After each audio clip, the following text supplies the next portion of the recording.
Hello, everybody. Good evening from here. Please confirm you can hear me. Good evening, good morning, good afternoon from wherever you're joining us from.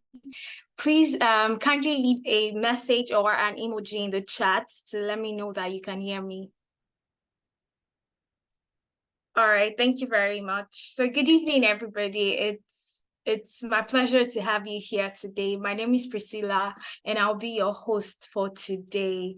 So I'd like to feel a pulse of the house while we wait for more persons to join in. We're just 24, and we're expecting a whole lot more persons to join in, right? So this is a Tenalytics masterclass, and you could just leave your name and your location in the chat, right? So just tell me your name and also where you are joining in from. I think I'll go first. My name is Priscilla, and I'm joining in from Nigeria. So you could just leave that in the chat. Just tell us your name and also where you are joining in from. So let's keep it coming. Let's keep it coming.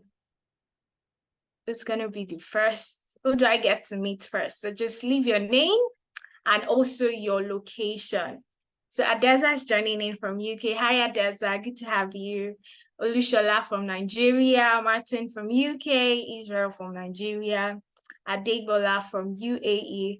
Ayodele from UK. It's my pleasure to have you here, and you're very much welcome to today's masterclass, right? So like I mentioned earlier, Chris from Nigeria, you're welcome. This is a Tenalytics masterclass, and it's specifically for the HR Analytics program. If this is your first time of joining an HR Analytics masterclass, please leave a 1 in the chat. If this is the first time that you are joining a Tenalytics HR Analytics masterclass, leave a 1. Wow. So we have Samsung, we have Tunde, we have Abraham, Ayomide, welcome on board. It's good to have you here. So I'll just share my screen briefly to introduce us to Tenalytics before we get started. Our facilitator for today is already here on the call, and then we'll just do a brief introduction of who Tenalytics is and what we do at Tenalytics. So I'll share my screen. When you can see my screen, just leave a yes in the chat to let me know that you can share you can see my screen rather. So can you see my screen now? Please leave a yes in the chat. All right. Thank you very much. So about Tenalytics, what do we do at Tenalytics? You are joining a Tenalytics masterclass. Who are these people? This is an entirely free masterclass. Why are they bringing this masterclass to us, right? So Tenalytics is an educational technology company, right? And our main focus and main goal, the reason why we have it here today is so that we are able to lower the entry barrier into tech. So if you're interested in being an HR analytics professional, this is your go-to place, right? So we help Africans and people of the Black community lower the entry barrier into tech, right? And we do this by employing really amazing and fantastic facilitator. And then we have really good programs ranging from data analytics, HR analytics, financial analytics, data engineering, and Power Platform engineering. We have all of these programs, and then we have top professionals from diverse sectors and reputable organizations like Apple, Microsoft, McKinsey and Company, Amazon, Google, Coca-Cola, etc. Our courses are in a way that makes it practical and ensures that you get optimal value. So from tonight's session, I'm super sure that you're going to be blown away and you would learn really, really invaluable insights, right? So all you have to do for tonight is take down a pen and a notepad and jot down all the salient points, right? I would also be sharing the data set you'll be using in class today. And if you'd like to practice alongside the facilitator, feel free to go ahead, right? So tonight we'll be having Adeza Suleiman, and then it will be the facilitator for this masterclass already here. Hi, Adeza. Good evening. Good evening, Priscilla. Thanks for that fantastic introduction. Yeah, good to have you. And in case you don't know, just to tip you guys, Adeza is the founder of Tenalytics, and it promises to be a really, really insightful session. So please go ahead, Adeza. Good to have you here. All right, thank you very much, Priscilla. Good evening, everybody. Good to have you on the call, and thanks for joining us this wonderful evening. We'll have an amazing time today, all right? And the focus for us is on want to see how data analytics, especially in the capacity of a HR analytics professional, can give valuable insights into helping the organization thrive and grow, and to also achieve their key objectives. Today's session would be very, I would say, conversational. We'll have conversations around the data we'll be working with and answer a couple of questions. Okay, so if you give me your 2 hours, we'll have a very interesting time understanding how to use data to answer key questions, especially in the area of HR analytics. We'll move from there to also understanding what exactly you need to learn to become a HR analyst. Okay, so what are the key skills? What do you need? What particular skill do you need to start with? And how do you end eventually? We'll look at that as well as we move into the session for today. So I'll go ahead and share my screen and share my slides, and then we'll get right into the session. Okay, so just give me 1 second to do that. Priscilla has done a fantastic job introducing who Tenalytics is and what we do. And like we always say, for us, our focus is on helping Africans and people of the Black community to get into tech. And over the last 3 years, we've been able to help close to over 1,000 people transition from the classroom to getting their first jobs within the tech ecosystem. All right. And I'll show you what has made us so successful and how you can also be a part of the progress, getting into the tech ecosystem as a HR analyst, getting jobs across different regions from the UK to Canada to the US to Nigeria to Ghana and so on and so forth. All right. So my name, just to do a bit of introduction for those that didn't catch it the first time, my name is Adaiza Suleiman. I'm a data analytics expert and also the founder of Tenalytics. I've worked as a data science consultant in the UK, in the US, and I've also worked across 5 different sectors, helping organizations to make sense of the data that they have. And personally, I've been able to train over 8,500 people over the span of close to a decade, years of professional experience. And I'll be sharing some of my experience with you today. How did I start? What were the misconceptions? How was I able to overcome those misconceptions? And here I am today. That's what our discussion today would center around. So please feel free to ask questions as soon as they occur to you. Like I mentioned, we'll make this very conversational and as simple enough for everybody to follow. So how would our session go? Like I said, within the next 2 hours, very quickly, we'll be wrapping up, having conversations, answering the questions we have from the data that we'll be working with. And the very first thing we'll do is analyze a performance data to help the company drive productivity. Okay, so you have a company that has issues, or not necessarily issues, but they have questions that they want to answer from the data generated from their HR information system. Okay, so what are the key factors that leads to employee performance? Can I come up with a strategy? Can I come up with a recommendation on what we need to do to improve employee performance? So these are the type of questions you'd be answering as a HR analyst. So we'll look at that, a practical session on that using Power BI. So for those of you that haven't used Power BI before, or for those of you that have used Power BI, we'll be having an amazing time. And I'll show you how to download and install Power BI seamlessly on your computers. And if you want to follow me and work with me, fantastic. Else, I'd advise that you watch what I'm doing. Let's have a conversation. I'll be the one, solving those problems, creating the things I'll be showing you. And at the end of the session, for those that stay till the end, you get the recording and you can go back and implement all the things we'll be doing together today. We'll then move into the pathway to becoming a HR analytics professional, because one of the things we've also seen over the years is the inability for people to get a constructive career, a constructive learning pathway. So you have people learning all sorts of things, both relevant and irrelevant. So how do you learn the relevant skills that you need to hit the ground running when you get a job? We'll talk about that. And then I'll introduce you to our upcoming HR analytics program starting on the 4th of November, and also share some success stories with you and have a fantastic discount for those that stay till the end of the session. All right.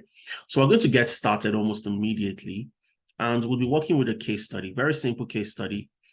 I'll show you what the data looks like, and together would answer the questions from the data set. So it's for a company called Teron Corporations, and they're a leading technology firm. The company has a diverse pool of employees. However, the leadership wants to know the key drivers for employee performance.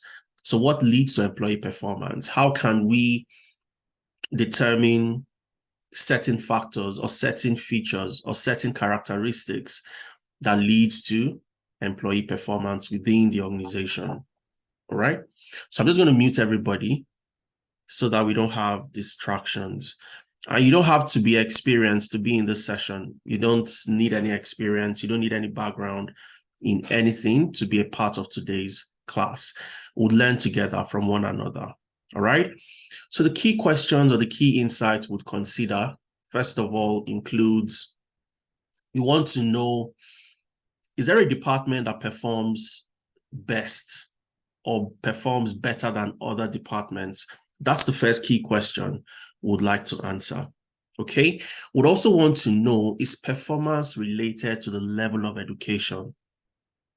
So for somebody who graduated or has a master's, or somebody who has a PhD, does that also lead to improved performance?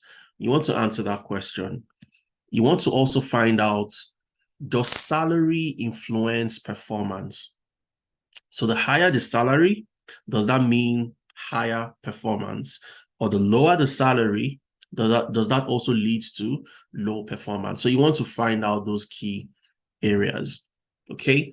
You also want to know if experience leads to improved employee performance. So the longer an employee has stayed in the company, let's take, for example, an employee that has stayed for 5 years compared to an employee that has stayed for just 1 year, do you tend to have a difference in performance from the two categories of employees? We want to answer that question. And lastly, we want to know if there are any other factors that can influence the performance in this company.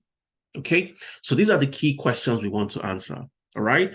And for everybody who has to work with data, you have two major objectives, two key objectives. The first one is to solve a problem.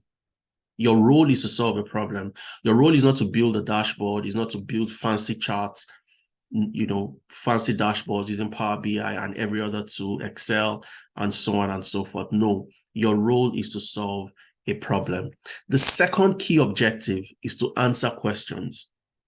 Okay, so the reason why that company would hire you is because they know that you can tell them, you can answer questions that they can only assume. Okay, and 99% of the time, your assumption is a total, I would say assumption is totally different from what the data says. It's usually light and day. So what you assume could be the case is most of the time totally different when you do the analysis. Okay, so it's always, pertinent that for a HR analyst who would use data to answer employee-related questions, it's important that you know that you have to get key insights to help address certain issues within the company. All right, so let's look at the data set. What does the data look like? And what I've done is to also keep the link for you. Priscilla would also make this available, but I'll drop the link in the chat so that you can also go back and explore after the session today. Go back and look at it, try to replicate the same things we'll be doing in class, which would be very straightforward and very simple, so we can move very fast. But we're going to answer those 5 questions and even look at a little bit more if we need to, based on what you guys all think. Okay, so I'm going to click on this link and you would see that it takes me to the data set. So let's look at what the data looks like, first of all. So I'm just going to click on the link here on my slide, and then it would take us to the data. So I'm just going to click on that, and I'll share the link in the chat as well. Okay, so no worries, guys. You'd all get the data sets. Okay. So I'll drop this in the chat. Absolutely, Martin. So I just dropped that in the chat right away. So you have access to the data sets. Now, what you want to do is you don't want to do anything here. All right. So when you get the data, so I can see some people joining already. When you get here, all you want to do is to download. Okay. Download the data. Don't bother trying to work using Google Sheets. No, just download. So what you need to do is go to File, you go to Download, and then download as an Excel file.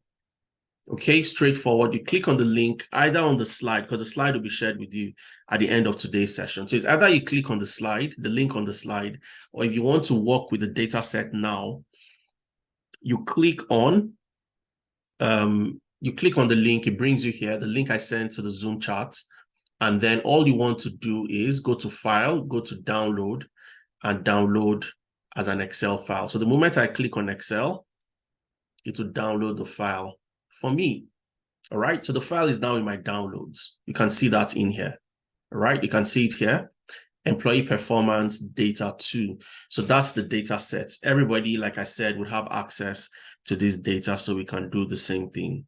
Okay, so now you can see, let's open it up in Excel and see what it looks like before we bring in Power BI and try to answer those 5 key questions. Now, remember, and also bear in mind that the questions we'll be answering today can be answered 100% using Microsoft Excel. Okay, we're just using Power BI just to, spice things up a bit. It's not compulsory that we must use Power BI. We can also use Microsoft Excel. We can use Tableau to also answer these questions, okay? But we'll use Power BI today just to, like I said, spice things up a bit. So let's open the data in Excel and see what it looks like.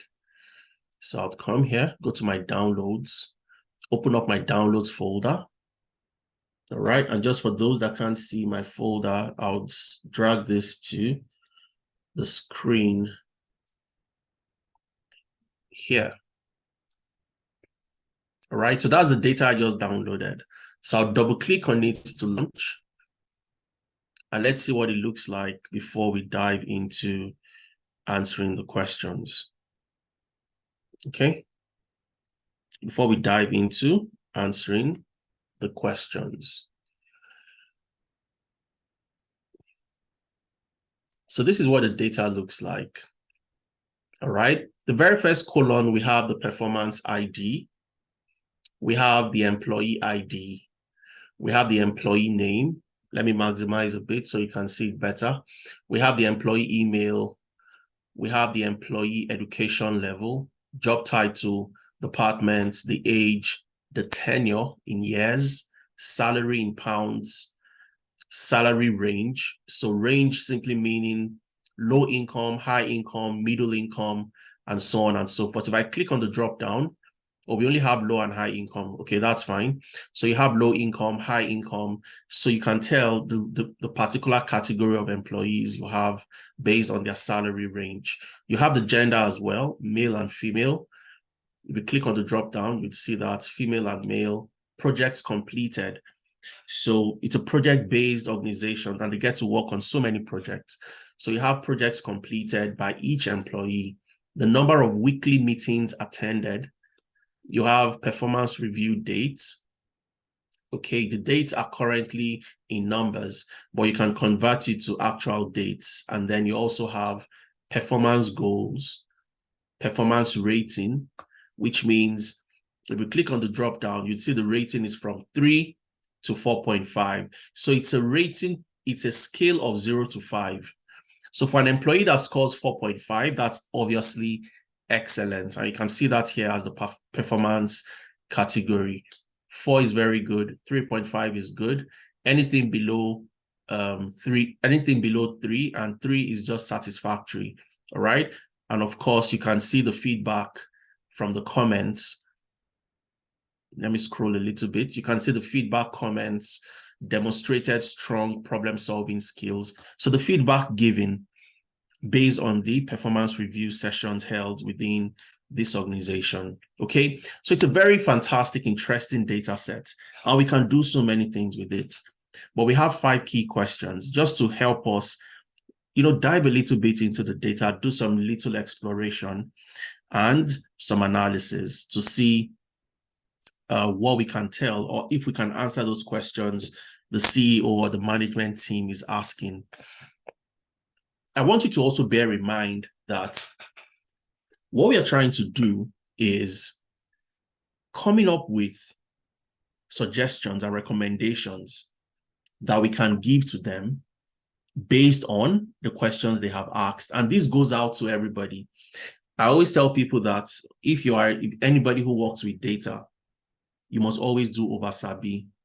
And what's over-sabi for those who are not Nigerians? Over-sabi simply means going that extra mile. If they've asked you questions on what is A, answer and tell them A is this because of X, Y, Z. All right? You have a question that says the performance based on the department. All right, you're going to answer that question, but then you want to take it a step further to even provide more insights into that particular question. And that's what gives you, you add value to the process, and people see you as somebody who is a superstar because you go the extra mile to get things done and to solve problems.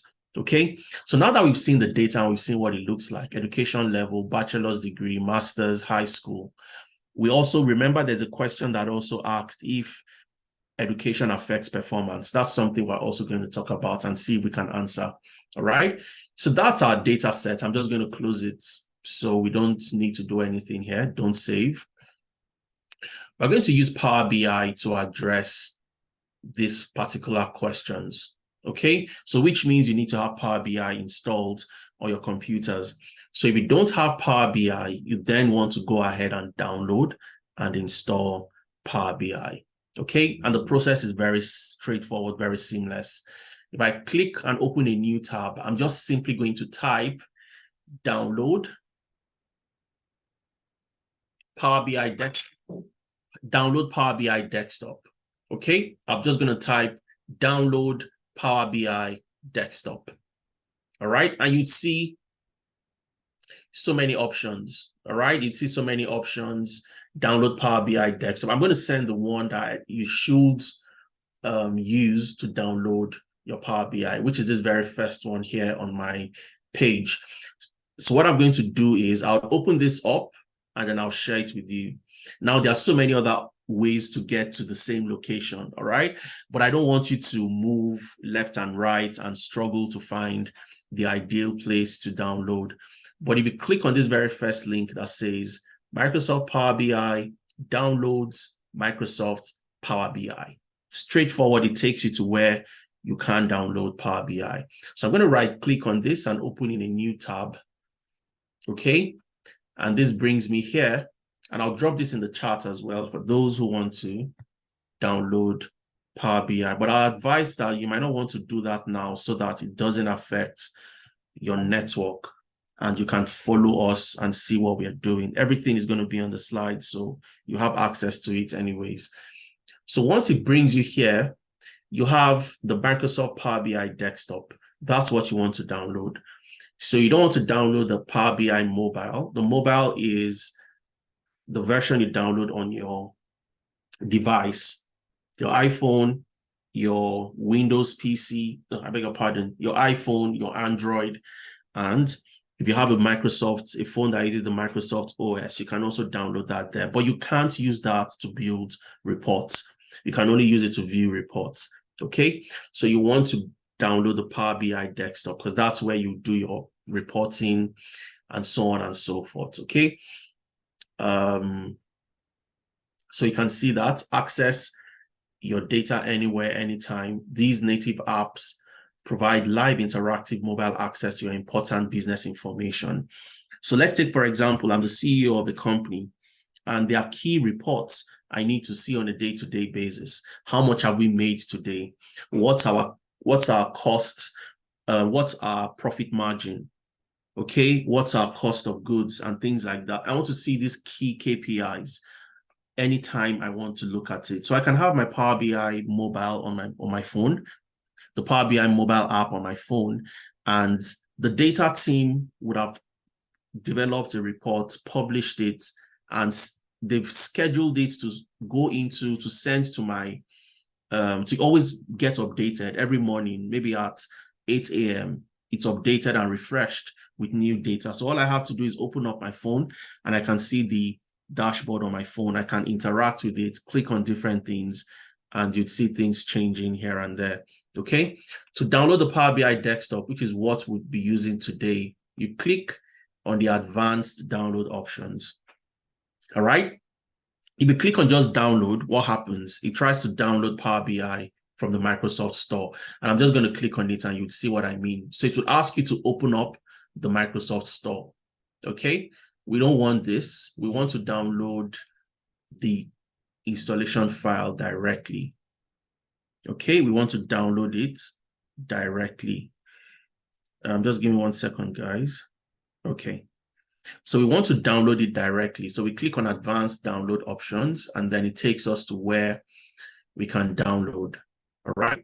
So of course you have two options, the Power BI setup and the 64-bit file. So if you have a 64-bit computer, then you select the second one. If you're not sure, if you have a 32 or a 64, you can use the first one. Okay. But if you have a 64-bit, you use the second one. So I'm just going to click on download without selecting anything. I just click on download and you'd see the two options. All right. 64 bits, I download this. If I'm not sure, I download the first one. And I have Power BI downloaded to my computer, the executable file. Okay. So once you have this downloaded, all you have to do is go to your downloads, double click on it and start to install. Click on next, next, next until you have Power BI installed. And it's pretty straightforward without any hassle. So let me look for the file because I have it downloaded already. So I don't need to download again. So that's the Power BI file. If you can see my screen, if you double click on this, okay, it would want to start installing Power BI. So you can see this. Welcome to the Microsoft Power BI desktop setup wizard. All you have to do is click on next, next, next, and you have Power BI installed. It's a pretty straightforward process, nothing complex, nothing out of the ordinary. Everybody can get that downloaded and installed. Okay. Lois is saying she can't hear me. Priscilla, can you hear me, please? Am I audible? Yes, Adeza, I can hear you. Okay, fantastic. All right, so Lois, I think you need to, Priscilla, if you can help Lois in the chat, help her sort out the audio issues. Okay, I think that'll be fantastic. Now, let's assume you have downloaded and installed Power BI. It's now time for us to answer the key questions. Okay, answer the key questions we have from our data set. So you've downloaded Power BI, you've installed Power BI, you want to launch Power BI. All you have to do is go to your search on your computer. Okay, go to search on your computer and type Power BI. Okay, and of course, the moment you type Power BI, you'd see the Power BI desktop come up. You see the Power BI desktop come up, and all you have to do is click on it, and it would launch Power BI. So we're going to give it a few seconds to launch. Oh, Shimon is just joining. Welcome, Shimon. You haven't missed so much. Okay, so we are just showing how to download Power BI, install Power BI, and that's it. All right. So what will happen is once you get this part of this session, but you can contribute and participate in the questions we want to answer. So we have an organization that wants to answer questions based on the data that they have. And we have those questions and we have the data. So we want to answer those key questions for the company. Launch Power BI. It comes up like this. This is what you see on the screen. Okay, this is what you see on the screen. And you want to, just give me 1 second, guys. I need to quickly close something so it doesn't interfere with what we are doing today. All right. So this is Power BI. This is what we have. You don't need this very first page. All you have to do is click and close this particular page. So I'm just going to close that. All right. And then you have a fantastic interface. It looks very unassuming. It looks like, oh, what is this all about? And so on and so forth. But every single thing we're going to do today, we'll do it on this particular platform. And this is Power BI. Fantastic application. Okay, so Microsoft Power BI, of course, one of the applications or products from Microsoft. It's called the Power BI. The BI is business intelligence. Okay, and what it does for you is it helps you to get insights and visualize those insights from the data that you have. You can work with very large amount of data, and you can also build fantastic dashboards that can be shared publicly or privately in your organization, as the case might be, depending on what you want to achieve. Okay, so let's find a way to get our data into Power BI, because that's the only way we can answer the questions we have. So for those just joining, these are the questions we're trying to answer today. Okay, 5 questions. Which department performs the best?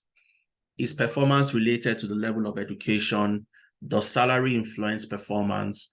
Does experience lead to improved employee performance? And lastly, are there any other factors that can influence performance in this company? So these are the 5 questions we're trying to answer. Now, I have downloaded my data set and my data is in my downloads folder. So you need to know where your file is, where your data set is. You need to know where it is. Now, because I know where my data is, all I have to do is go to that location and extract my data set. Okay, I'll go to that location and extract my data set. And how do I do that? At the top left corner of your Power BI, you'd see Get Data. Get Data, right? If I click on the drop down under Get Data, you'd see the common data sources.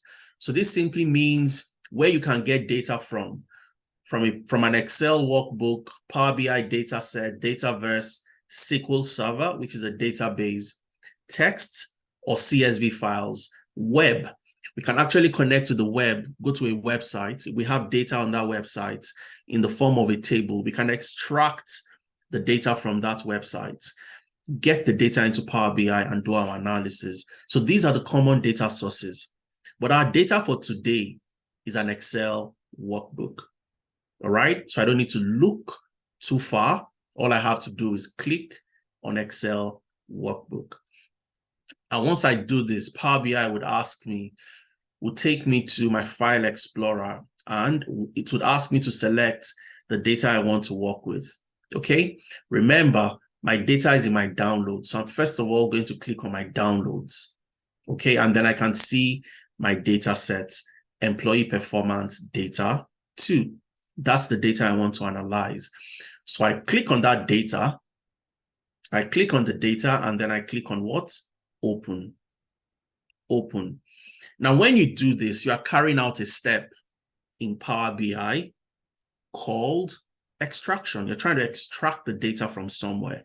You're trying to get your data from somewhere. It's like your data is in a particular location. I am sending Power BI to that location. Go to this location and I want you to get the data for me. Okay, so we've just done that. Our data, the data we downloaded, the link I shared with you in the Zoom chat, which is also on the slides. For those who did not get it, you'll get the link on the slides after this session. All you have to do is download it, put it somewhere on your desktop, your documents, your downloads, so you know where it is to access, okay?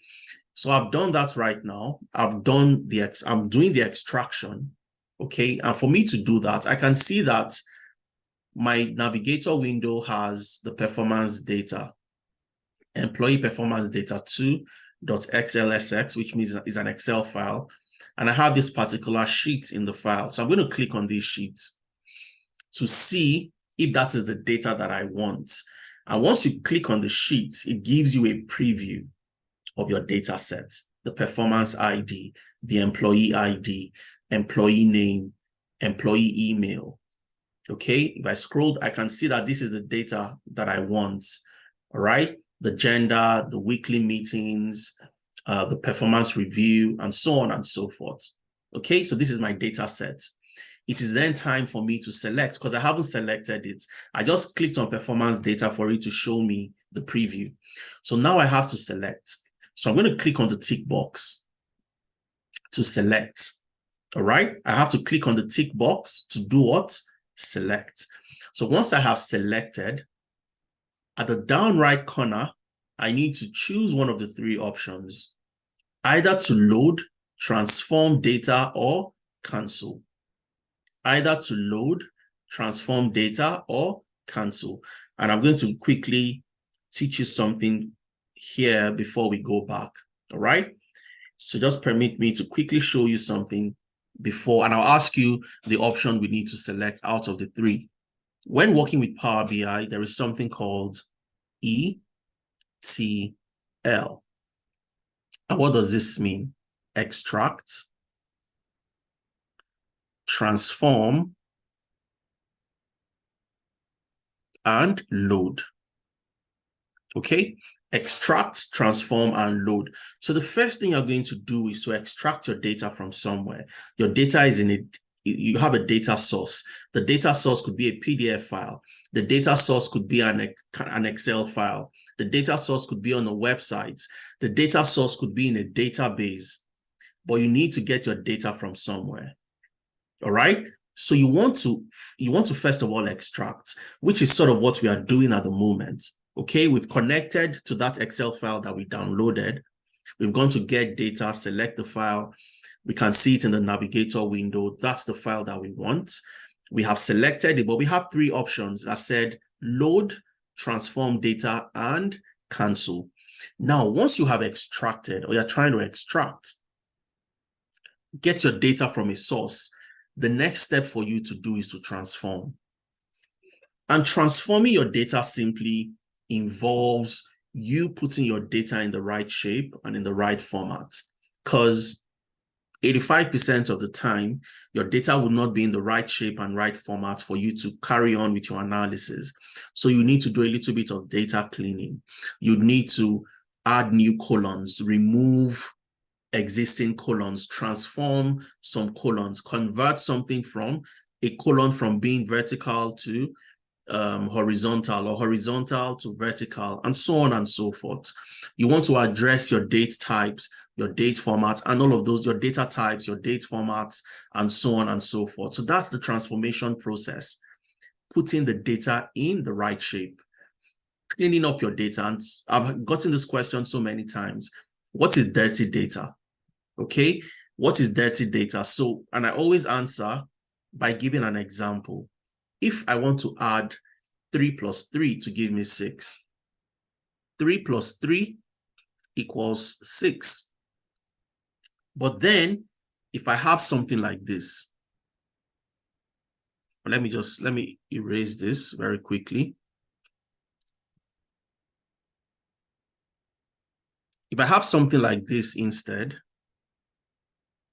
3 plus 3, what does this give me? Does this really say anything? I have a character in front of 3. Does that still make it the number 3? The answer is no.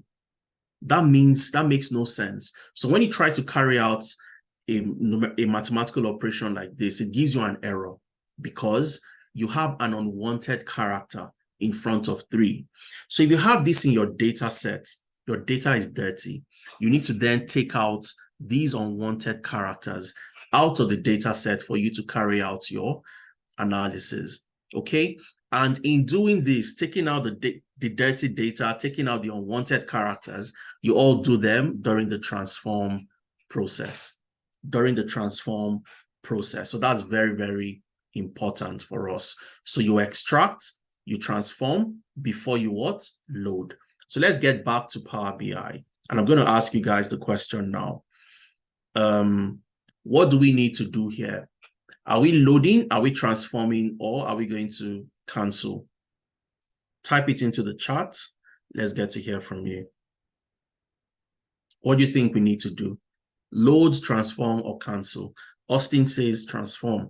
Let's get to hear from other people. Transform data. Absolutely. Feinwa, thank you very much, guys. Transform data. So I'll just simply go here, click on transform.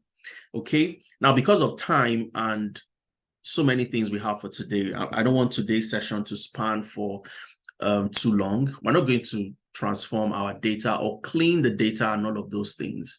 All right. The data is pretty clean for us to work with. So we're not really going to do so much transformation. But I want you to put it at the back of your mind that when you're working with Power BI, you're working with data, you have to carry out 3 key steps before you even start any sort of analysis. The first thing is extract, second is transform, the third is load. Okay, so and this is where you do your transformation. If you have transformation to do, it's called the Power Query Editor. The Power Query Editor, and it's a fantastic engine, a very powerful engine that exists in Power BI that helps you to transform your data, extract your data from different sources, and so on and so forth. Okay, the only thing I'm going to do here is to change the name of my table. That's all. All right, and I'm just going to call it performance. I'll take out the data just to make things, short and easy to read, readable, without any unnecessarily long names. So I'm just going to call this performance. Okay, and the top left corner, I have close and apply. All right, so performance, hit enter. That changes the name for me. I'm not going to look at the data because, like I said, the data is already clean. However, in the real world, you're working on data like this.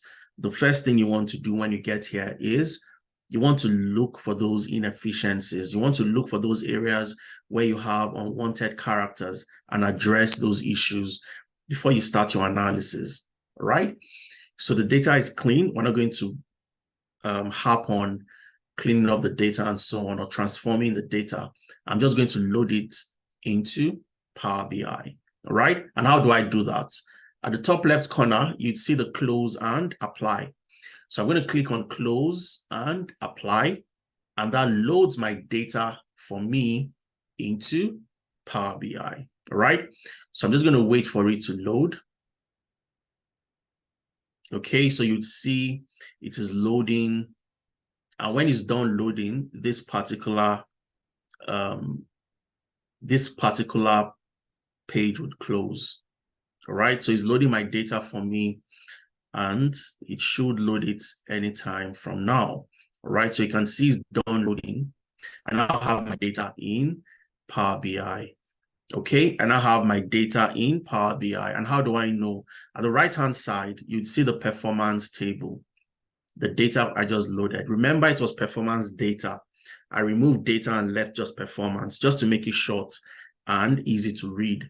So if I click on the drop-down, you'd see all the columns that exist in the data set: age, department, employee education, employee email, employee ID, employee name, feedback, comments, gender, and so on and so forth. We have all those columns, all the features that exist in the data.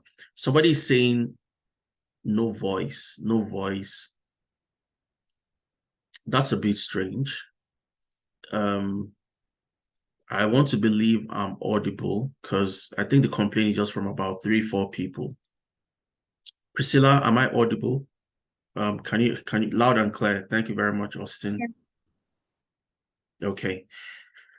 All right, so let's move on. So now it's time for us to answer those questions. All right. So today is not the day we build a beautiful looking dashboard.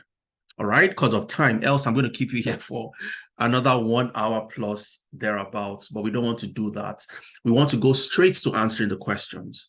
Okay, and we're going to add a little bit of value as we do that. But the most important part is I'm not going to be the one coming up with the recommendations. You guys will be the one coming up with the recommendations.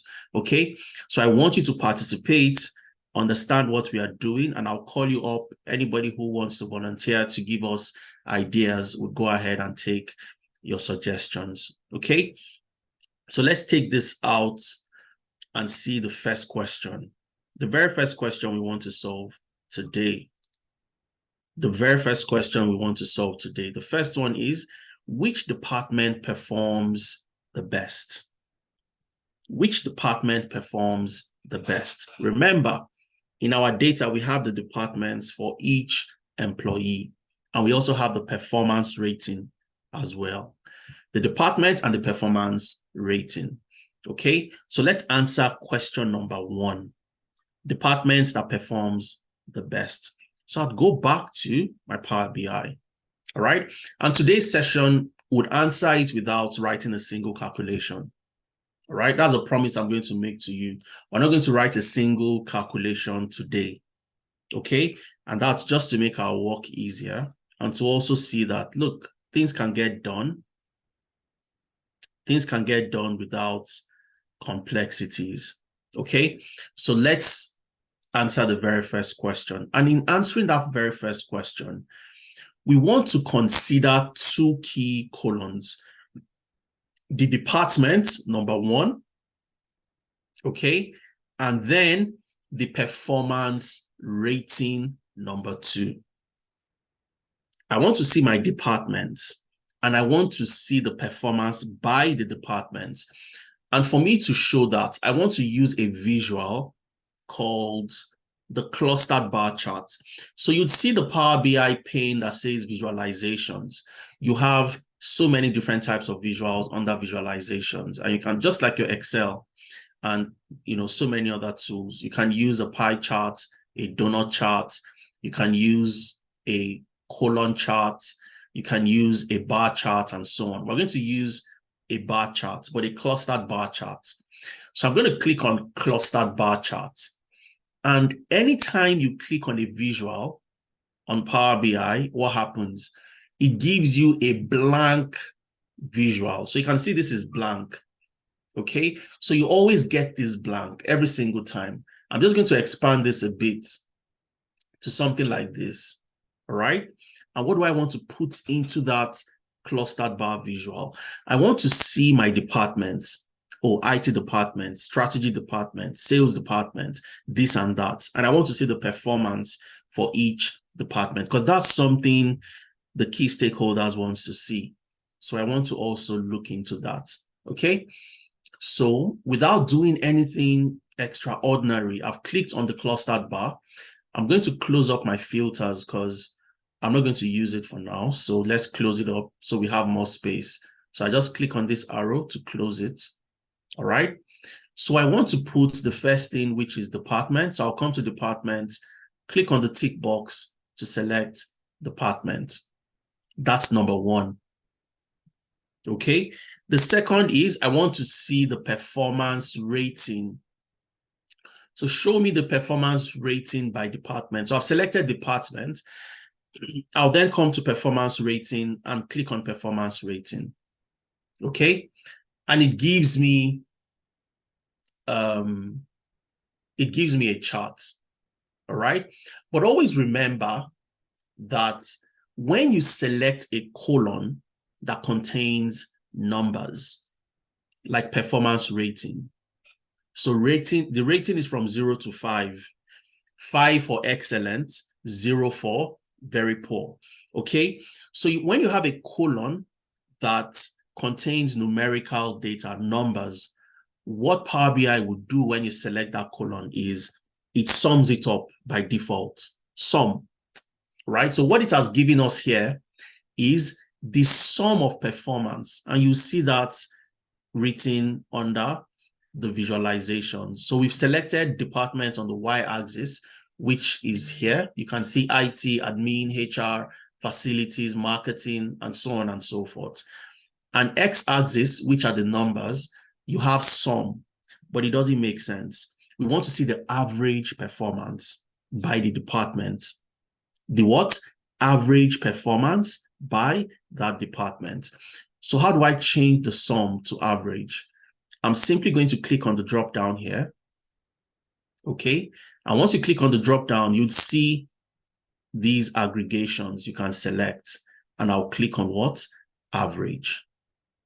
I'll click on what is currently on sum. You can see the sum is ticked. I'll click on average. So once I do that, you'd see the bar chart would change a little bit. All right. So I'm going to leave it at this, but I want to ask you a question. And for you to answer that question, I want to add data labels. So I want you to see the rating for each department. And for me to show the ratings, to show the labels, the performance rating for each department, I have to go to my format. So where you have format your visual, I'm going to click on that.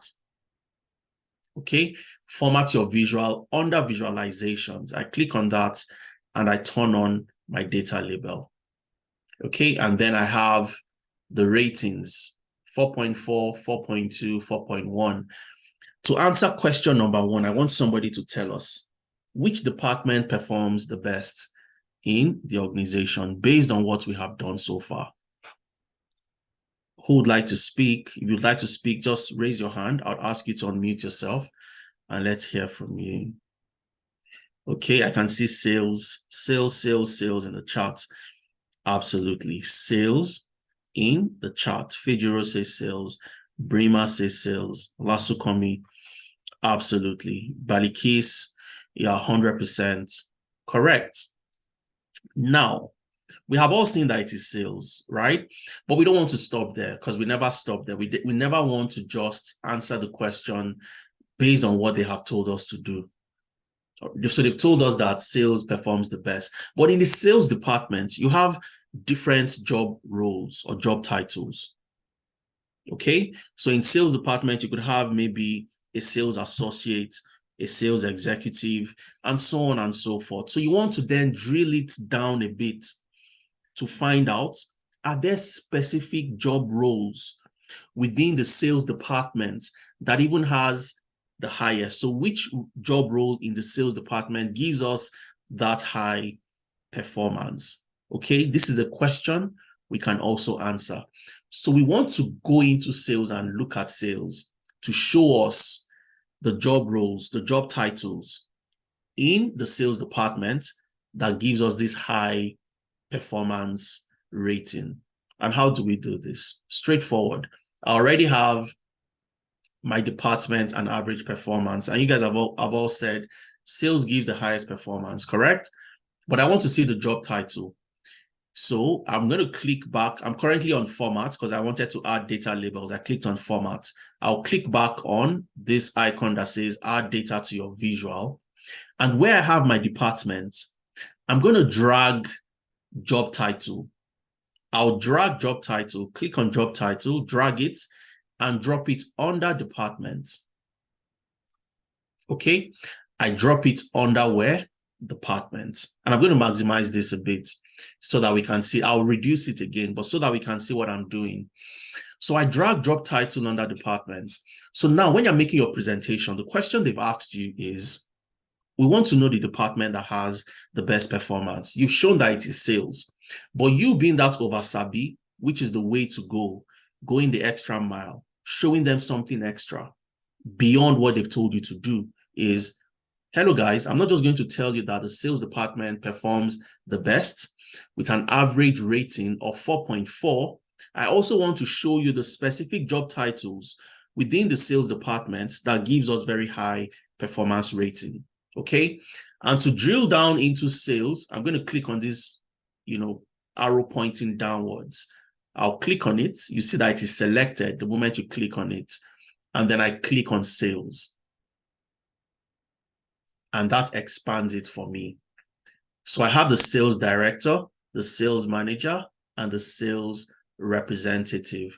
So in the sales department, which job role or job title gives us the highest performance rating? Just type it in the chat based on the drill down we have just done. Okay, based on the drill down, sales director Rebecca Ifeanyiwa, absolutely fantastic, brilliant. Sales director, followed by the sales manager and then the sales representative. So this is going the extra mile. You've been asked the question, take it a notch higher to show the key areas that you would like to give them insights. Specific, you want to be as specific as possible. So let's take it back to what it was, which was the department. So I'll click on the up arrow that says drill up, and that takes us back to where we started from. So let me reduce the size of this a bit. I just needed you to see that very clearly. All right, so this is the first question. We've answered the first question. Okay, now let's try to answer the second question. So let's go back to our slide. What's the second question we're trying to answer? We want to know if performance is related to education. All right, so we have people that have masters, we have people that have bachelors, we have people that have high school and different other degrees. So we want to find out, is performance related to what? Education. So similar to what we've done with the department and performance, we'll do a similar, we're going to create a similar chart using education this time around. Okay, so what I can do is I'll just go back, add a new clustered clustered bar chart, I beg your pardon. So I go back to my visualization, click on clustered bar chart, and it adds a new chart for me. All right, something like this. What do I want to do? I want to see education and performance rating. Just like we did the very first one, I go to education, I click on it. Where's education? Employee education. So I click on that. And then I click on performance rating. But remember, when you click on performance rating, what happens? It sums it up for you, sum. But summing it up does not make sense. It's like saying that Adeza scored 9/10. Adebisi scored 8/10. The average performance is 8 plus 9, which is 17/20. Makes no sense. The average performance is 8 plus 9 divided by 2. So we don't want to see the sum of the performance rating. We want to see the average performance rating for the different degrees in the organization. So we change sum of performance to average. Click on the drop down and I'll simply change it to what? Average. Okay. And let us also add the data labels as well, so we can see clearly the average rating for each particular education level. Okay, so I'm going to go to formats one more time and I'll turn on my data label. Okay, now second question answered, but I want you guys to tell me what you see. Somebody should just come up and tell us what you see from the second chart. I don't want to ask a specific question. And if you want to speak, you can just raise your hand. I'll ask you to unmute yourself and let's hear from you. Anybody who wants to try? Okay, so we have, I'm not sure I can pronounce your name, but I've asked you to unmute yourself. So tell us your name and try to tell us what you can see from this chart that has the education, average performance by education level. I think that's your name. Please go ahead. Oh, okay. Good evening. Sorry, that is Institute of Business Management Nigeria is just initials. Okay. Anyway, from what I can see that the master's degree has the highest number, which is 4.1, and the bachelor has 4.0, while high school has 3.2. So this launcher will agree that there is that significant or it is important, let me put it this way, that education can affect performance, something like that. Education can affect performance. But then again, just out of curiosity, what do you think? Wouldn't you want to know more about the high school? All right. So you've seen the high school, people that have the high school education level, they have an average performance of 3.2, meaning that on the average, they don't perform so well. Okay? Are you not curious to find out the reason why? I'm just asking. Okay? So again, we can do so many other analyses, with regards to the performance by education level, but we're not going to dwell on that because of time. But I want to see the job roles as well. So who are the people that constitute the high school, and why, would they be having low performance rating? Could that necessarily be a problem? We want to find that out. Okay. So I'm also going to add the job title. I'll drag job title, drop it under education level. So it drills it down for us as well. Okay. But this time around, I want to see just for high school. So I'm going to click on the drop down. So after adding job title under education level, I click on the drill down, and then I click on high school because I want to see the job titles under high school. So I click on that, and we can see that we have administrative assistants, customer support, receptionist, maintenance workers, custodian, the janitors, and the maintenance technician. Okay, so these are employees without a bachelor's. So they do sort of the semi-skilled work within the organization, the janitors and so on. But again, is it that the janitors are not performing well? So these are questions you'd want to find out. Is it that the maintenance technicians are not performing well? Why are they having an average rating of 3.0? What could be the problem? Okay, and you can also see their departments above. Because we have drilled down, you can see the operations department 3.5, admin 3.4, facilities 3.1. So could there be a problem with our facility manager? Could the person responsible for the facility management, is it possible they're not doing a good job? Now, if this facility management company, if it is contracted, a third-party organization coming in to maintain our facilities for us, could there be a problem with that company? Do we want to look into it? So these are questions you would bring out from your own analysis. All right. But remember, all they have asked you is, does education impact performance? You've answered yes, but you've seen the low performing roles or the low performing categories of employees with high school, and you want to drill down, and you've seen that these are employees working in the operations, admin, and facilities department. So what is really going on there? And these are questions you'd want to answer. Who is the manager?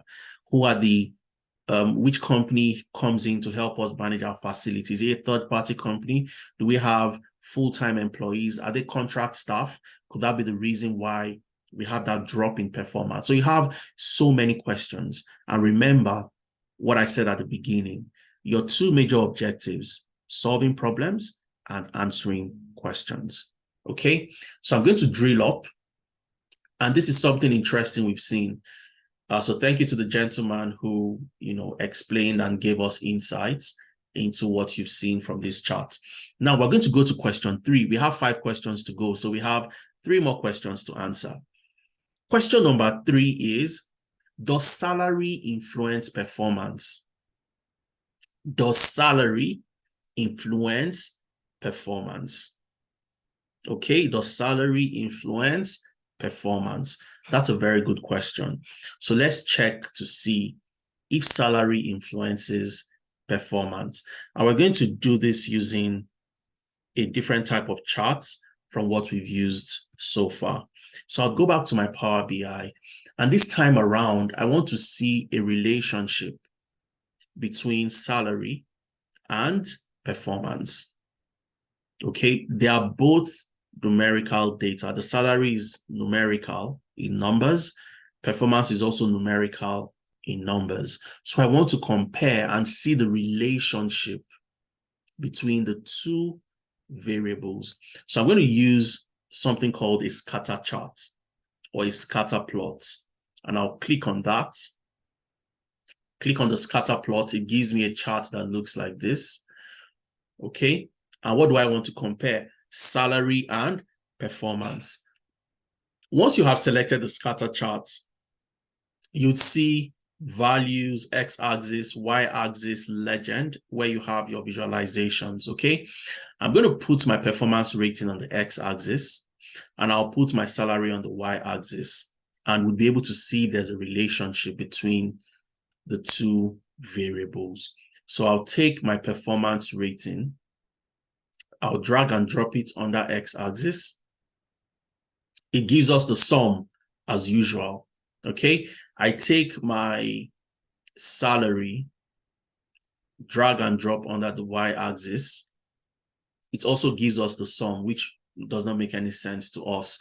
So what I'll do is I'll remove the sum completely. I don't want to aggregate.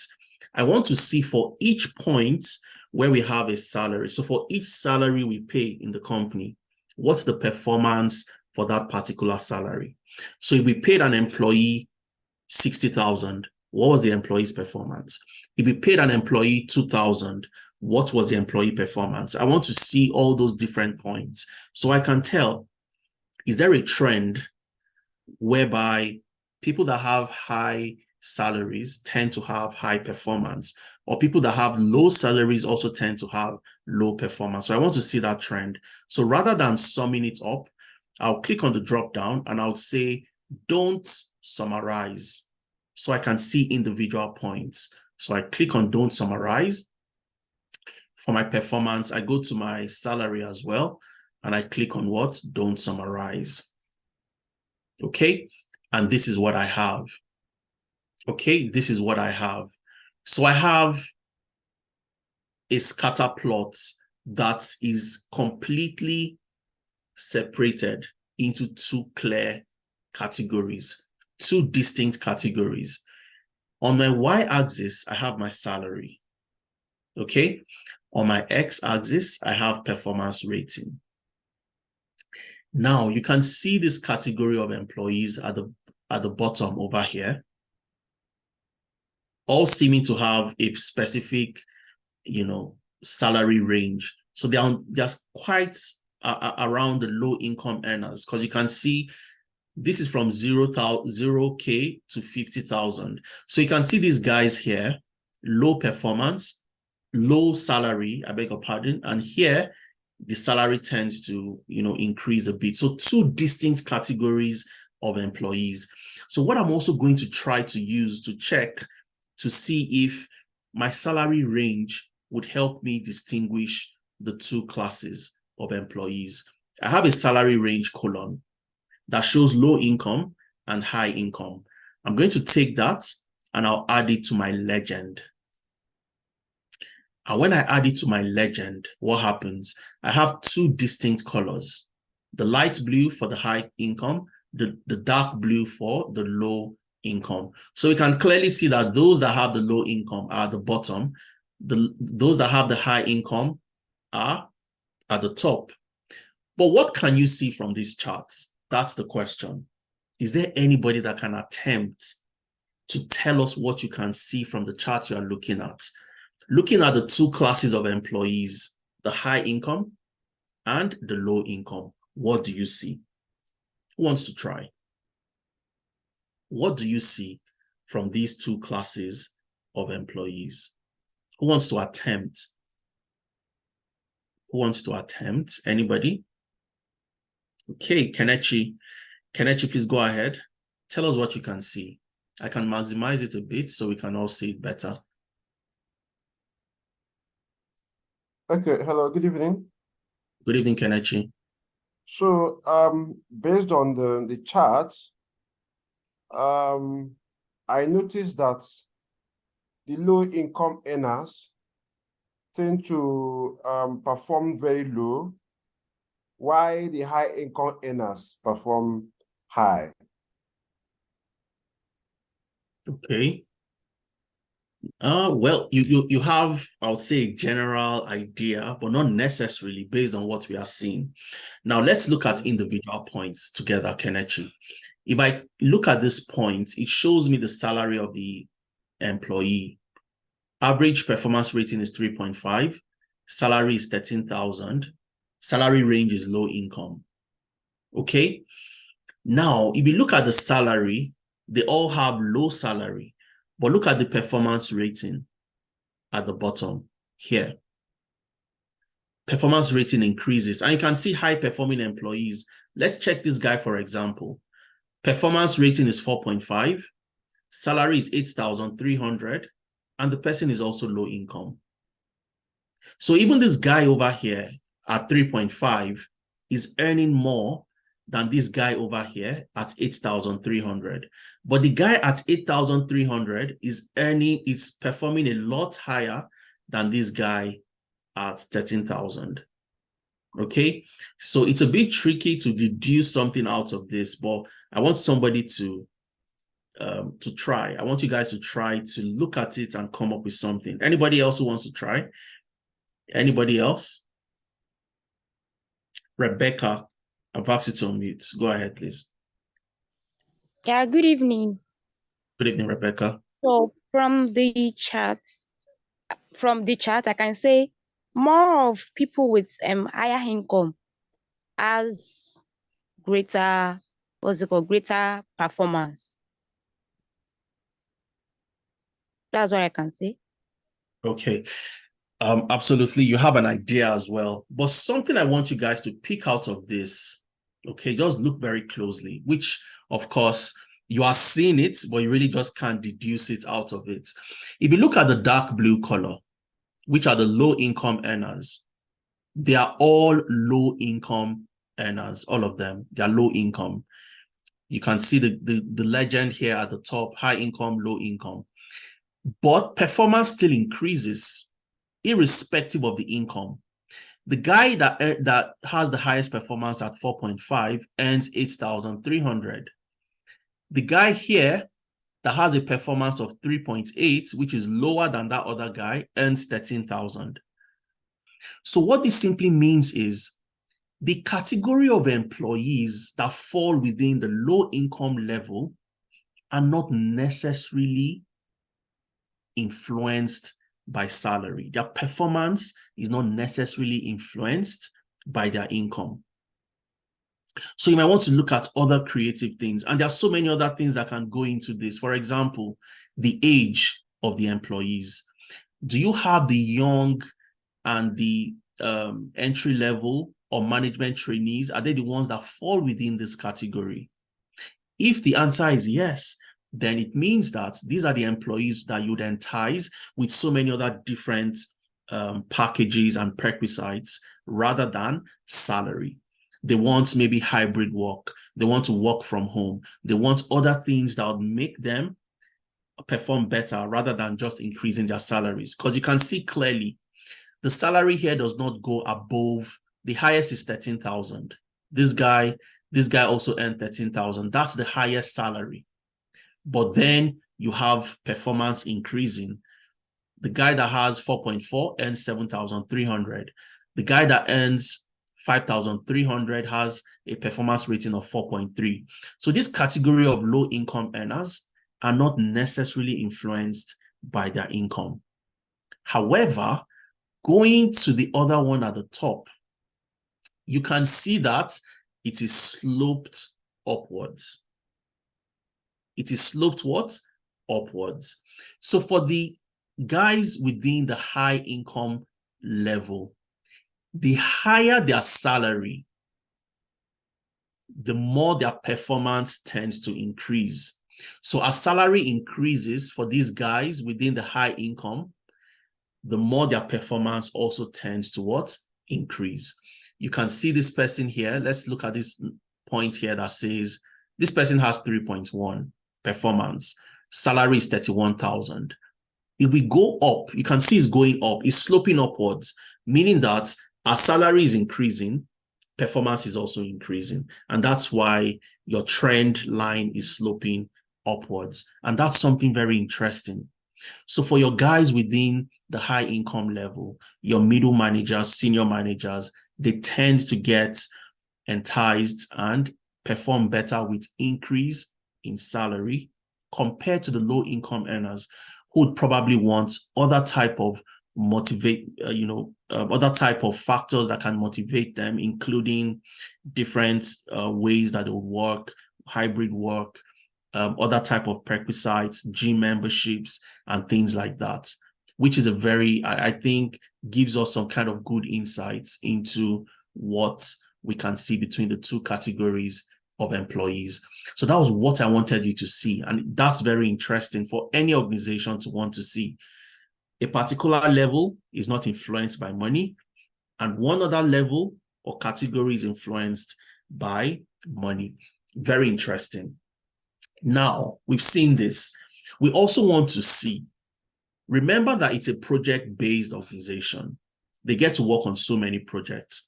So we also want to find out, does the number of projects they complete affect the performance within the organization? The more projects they complete, does that lead to more increased performance, or the lesser projects leads to increased performance? You want to also find out, is that a factor that could impact performance within the organization? So similar to what we've done here, where the employees with a high income tend to have high performance as their income increases, but the lower income employees do not necessarily need to get additional salary to perform better. Okay, we've seen that. Now we're going to use another scatter plot similar to the one we have above. So I click on the blank space, click on another scatter plot, but this time around, I want to see performance and number of projects. Okay, so I go to my performance rating, drag and drop on the x-axis. I go to my number of projects completed, drag and drop on the y-axis. But as usual, it gives me the sum because it contains numbers. So I click and I do don't summarize. I click again and I do don't summarize. All right. And I have something that looks like this. Okay. I have something that looks like this. So I have my performance rating. You can see the performance increasing here. You can see the projects on the y-axis. I want somebody to also tell us what you see from this. Let me add a trend line. You can add a trend line to your scatter plots by clicking on the chart, going to visualizations where you have add further analysis. You see this icon that looks like a magnifier. Click on it. You see the trend line. I'm going to turn the trend line on, and then you see a trend line that shows you the line of best fits. Okay, and you can see all the points scattered around that line. So I want somebody to tell us what you can see from the relationship between the projects completed and the performance rating. Who wants to try? Just use the raise hand icon and I'll ask you to speak. Who wants to try? Who wants to try? Anybody? What can you see? Ifeanyiwa, I've asked you to unmute yourself. Tell us what you can see. Yeah, good evening, everybody. So what I can see from here is like the more projects that you accomplish,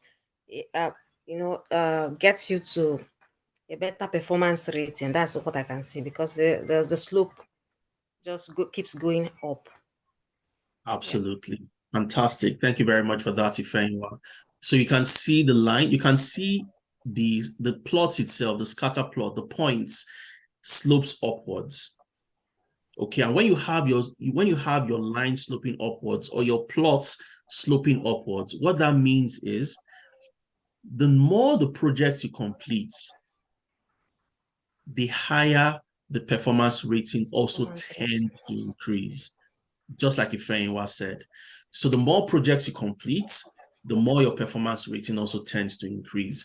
So you want to look into the company and you want to find those employees that perhaps don't have enough projects to work on and tell them that, look, we need to work on more projects to get things, to improve productivity and so on and so forth. So you can see clearly that the higher the number of projects, as more projects get completed, the more the performance rating increases. If we come to this very point here you have projects completed 12, performance rating 4.5. If you come to the bottom where you have the points here, you can see performance rating is 3.3, project completed 2. So low projects completed, low rating. More projects completed, higher ratings. So Ifeanyiwa, thank you very much for that contribution. Okay, the last question we're going to answer here is the question on, is there a relationship between how long an employee stays? Okay, does experience lead to improved performance? Does experience lead to improved performance? And of course, are there any other factors that could influence performance? That's general to you guys. When you get to try to solve that, look at more factors that you think would affect performance. But we're going to do this very last one, which is experience. Does experience lead to what? Improved performance. So let's see if that's the case. So what we're going to do is, remember we have a tenure, the tenure in years, how long the employees have stayed in the company. So we want to see the performance rating by the tenure. Does it increase? Does it decrease? The more you have people, the more people stay in the company, does that lead to increased performance and vice versa? So I click on the blank space and I'll select, I'm going to use a line chart for that, either a line chart or an area chart, one of the two. But let's use an area chart. Okay, I'm going to use an area chart. And what do I want to see? I want to see the tenure. 4 years, 5 years, 6 years, 7 years, 8 years. And I want to see the performance. Does it increase or decrease based on the tenure? Okay, so I'm going to take my tenure in years. I'll drag and drop on the x-axis.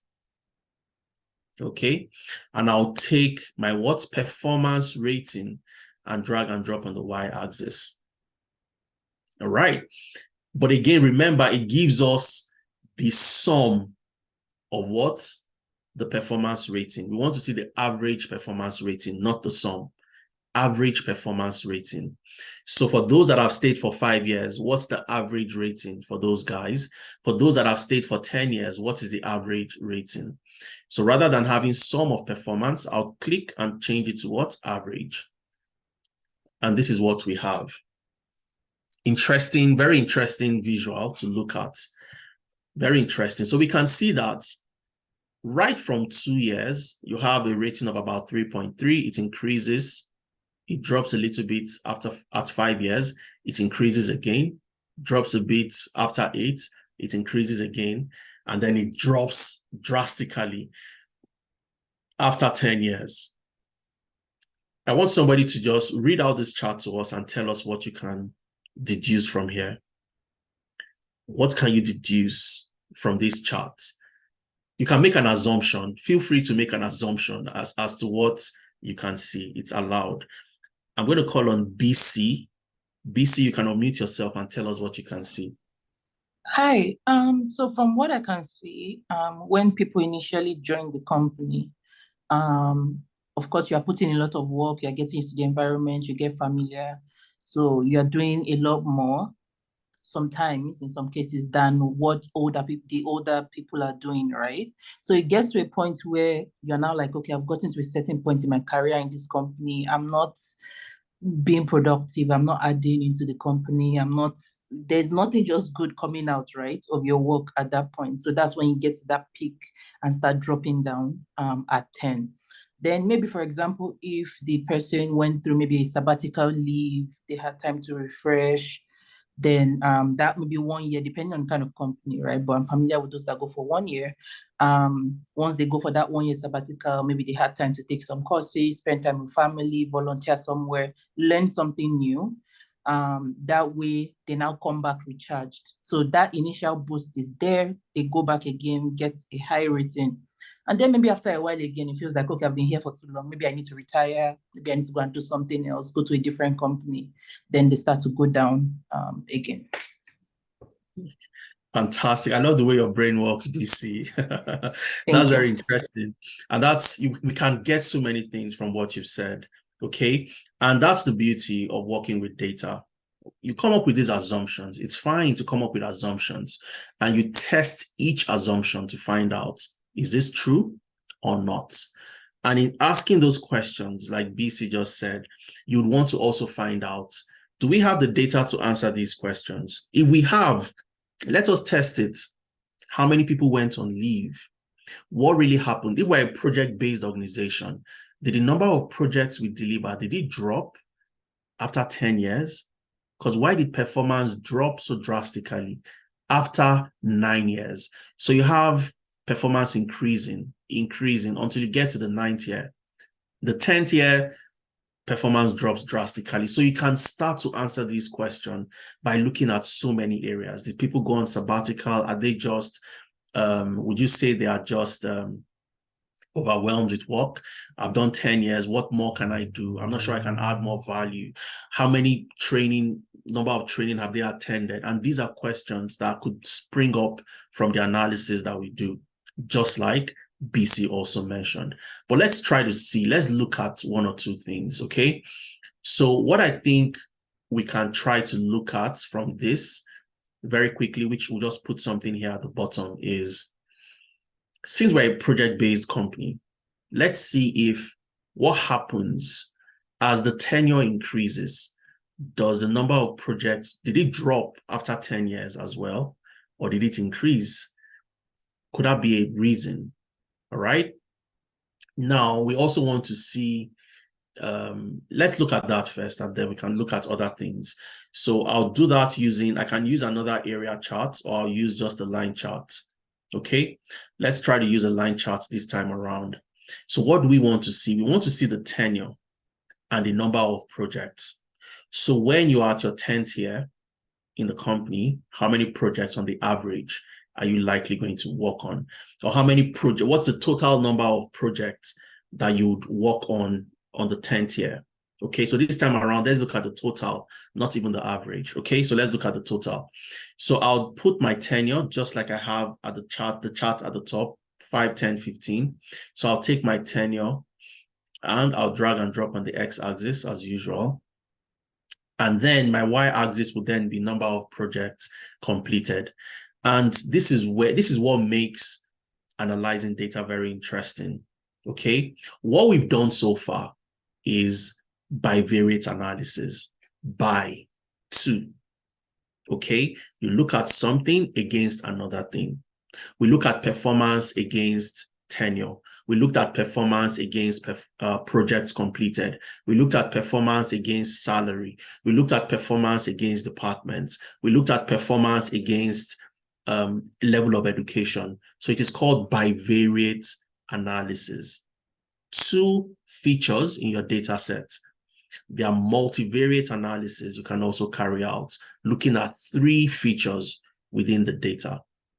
Okay, looking at 3 features within the data set. So the moment I add something else to this chart, for example, high income, low income, and gender, male and female, do you have more male or female within a particular category? The moment I add a 3rd feature into it, I have a multivariate analysis. So these questions that BC raised are key questions we can start to look at one by one, test those assumptions, and that gives us insight into our data. That's why I said I love the way BC's mind work. Think about different things and you test those hypotheses and see the one that would most likely be the reason why performance drop. But let's look at projects and tenure. I've dropped tenure under the x-axis. I'll take projects completed. I'll drop on the y-axis. All right. So this gives us the sum of projects, which means total number of projects by tenure. Total number of projects by tenure. So at the beginning, you get to work on not too many projects, and then it starts to increase. It drops, increases, and it drops. But you can see at the 10th year that there is a general drop in the number of projects you work on. Could that be a reason that led to the drop in performance after 10 years? Could that be possible? All right. Also, looking at the tenure and looking at the number of employees in the organization. Did you have, how many employees made it to 10 years within the organization? How many made it at the beginning? So you also want to see the number of employees you have in the organization after 1 year, 2 years, 5 years, 10 years, and so on. Do you have an increase? So if you have lesser number of people making it to 10 years, we might just be agreeing to BC's hypothesis that the more they get into the organization and they don't have so many projects to work on anymore, they ask the question, what value can I add to this company? And they tend to want to leave. All right. So these are key questions. Can we also add and see the number of employees? Can we test? Yes, we can. Employee ID gives us the number of, that's each employee has their own unique ID. Okay, so we can count the number of employees. So let's drag employee into the secondary y-axis and see. So let's count. It gave us the sum, but let's count the number and see. Let's go to count and count. Okay, so looking at the count as well, we might just be agreeing to BC's hypothesis. So the light blue shows the total projects completed, all right? The dark blue shows the count of employees, which means the number of employees based on the tenure within the organization. And you can see that as the number of employees increases, that's the dark blue, number of projects also increase. So more projects, more employees. But look at the 10th year. You have fewer projects, fewer employees within the business. And as the number of employees decreases, the number of projects decreases, we might just be alluding to BC's hypothesis. Could that be the reason? Do we need more data to test and see if people get tired after 10 years or when they get to exactly 10 years within the company and then they really don't have much more to give? What initiatives can we put in place to ensure that for those who have done their first 5 years or their first 7 years, do we send them on a particular type of training to help, boost and increase their capacity to do more and so on and so forth? Do we run, a rotational departmental project where people get to work on different projects across departments and so on and so forth? So we've been able to answer the 5 questions. All right. And we added a little bit of value to even answering the question that showed or attempted to answer the question that showed why performance dropped or why performance drops on the 10th year. We need more data to answer this question. How many training have they gone, have they attended? Can we also look at the feedback given, which is part of the data that we have? So what's the feedback given generally to people that have done 10 years in the organization? We can use a word cloud to show the keywords from the feedback given, all right? And there's so many analyses we can do. But of course, would have all loved to do a whole lot of analysis, but we don't have time to do all of that. But this gives us very good ideas and good picture into what that organization is currently facing. Best performing department is sales, and drilling down into that, you see that you have the sales directors, the sales manager performing the best within that particular department, all right? Also looking at the educational level, you have education impacts the performance.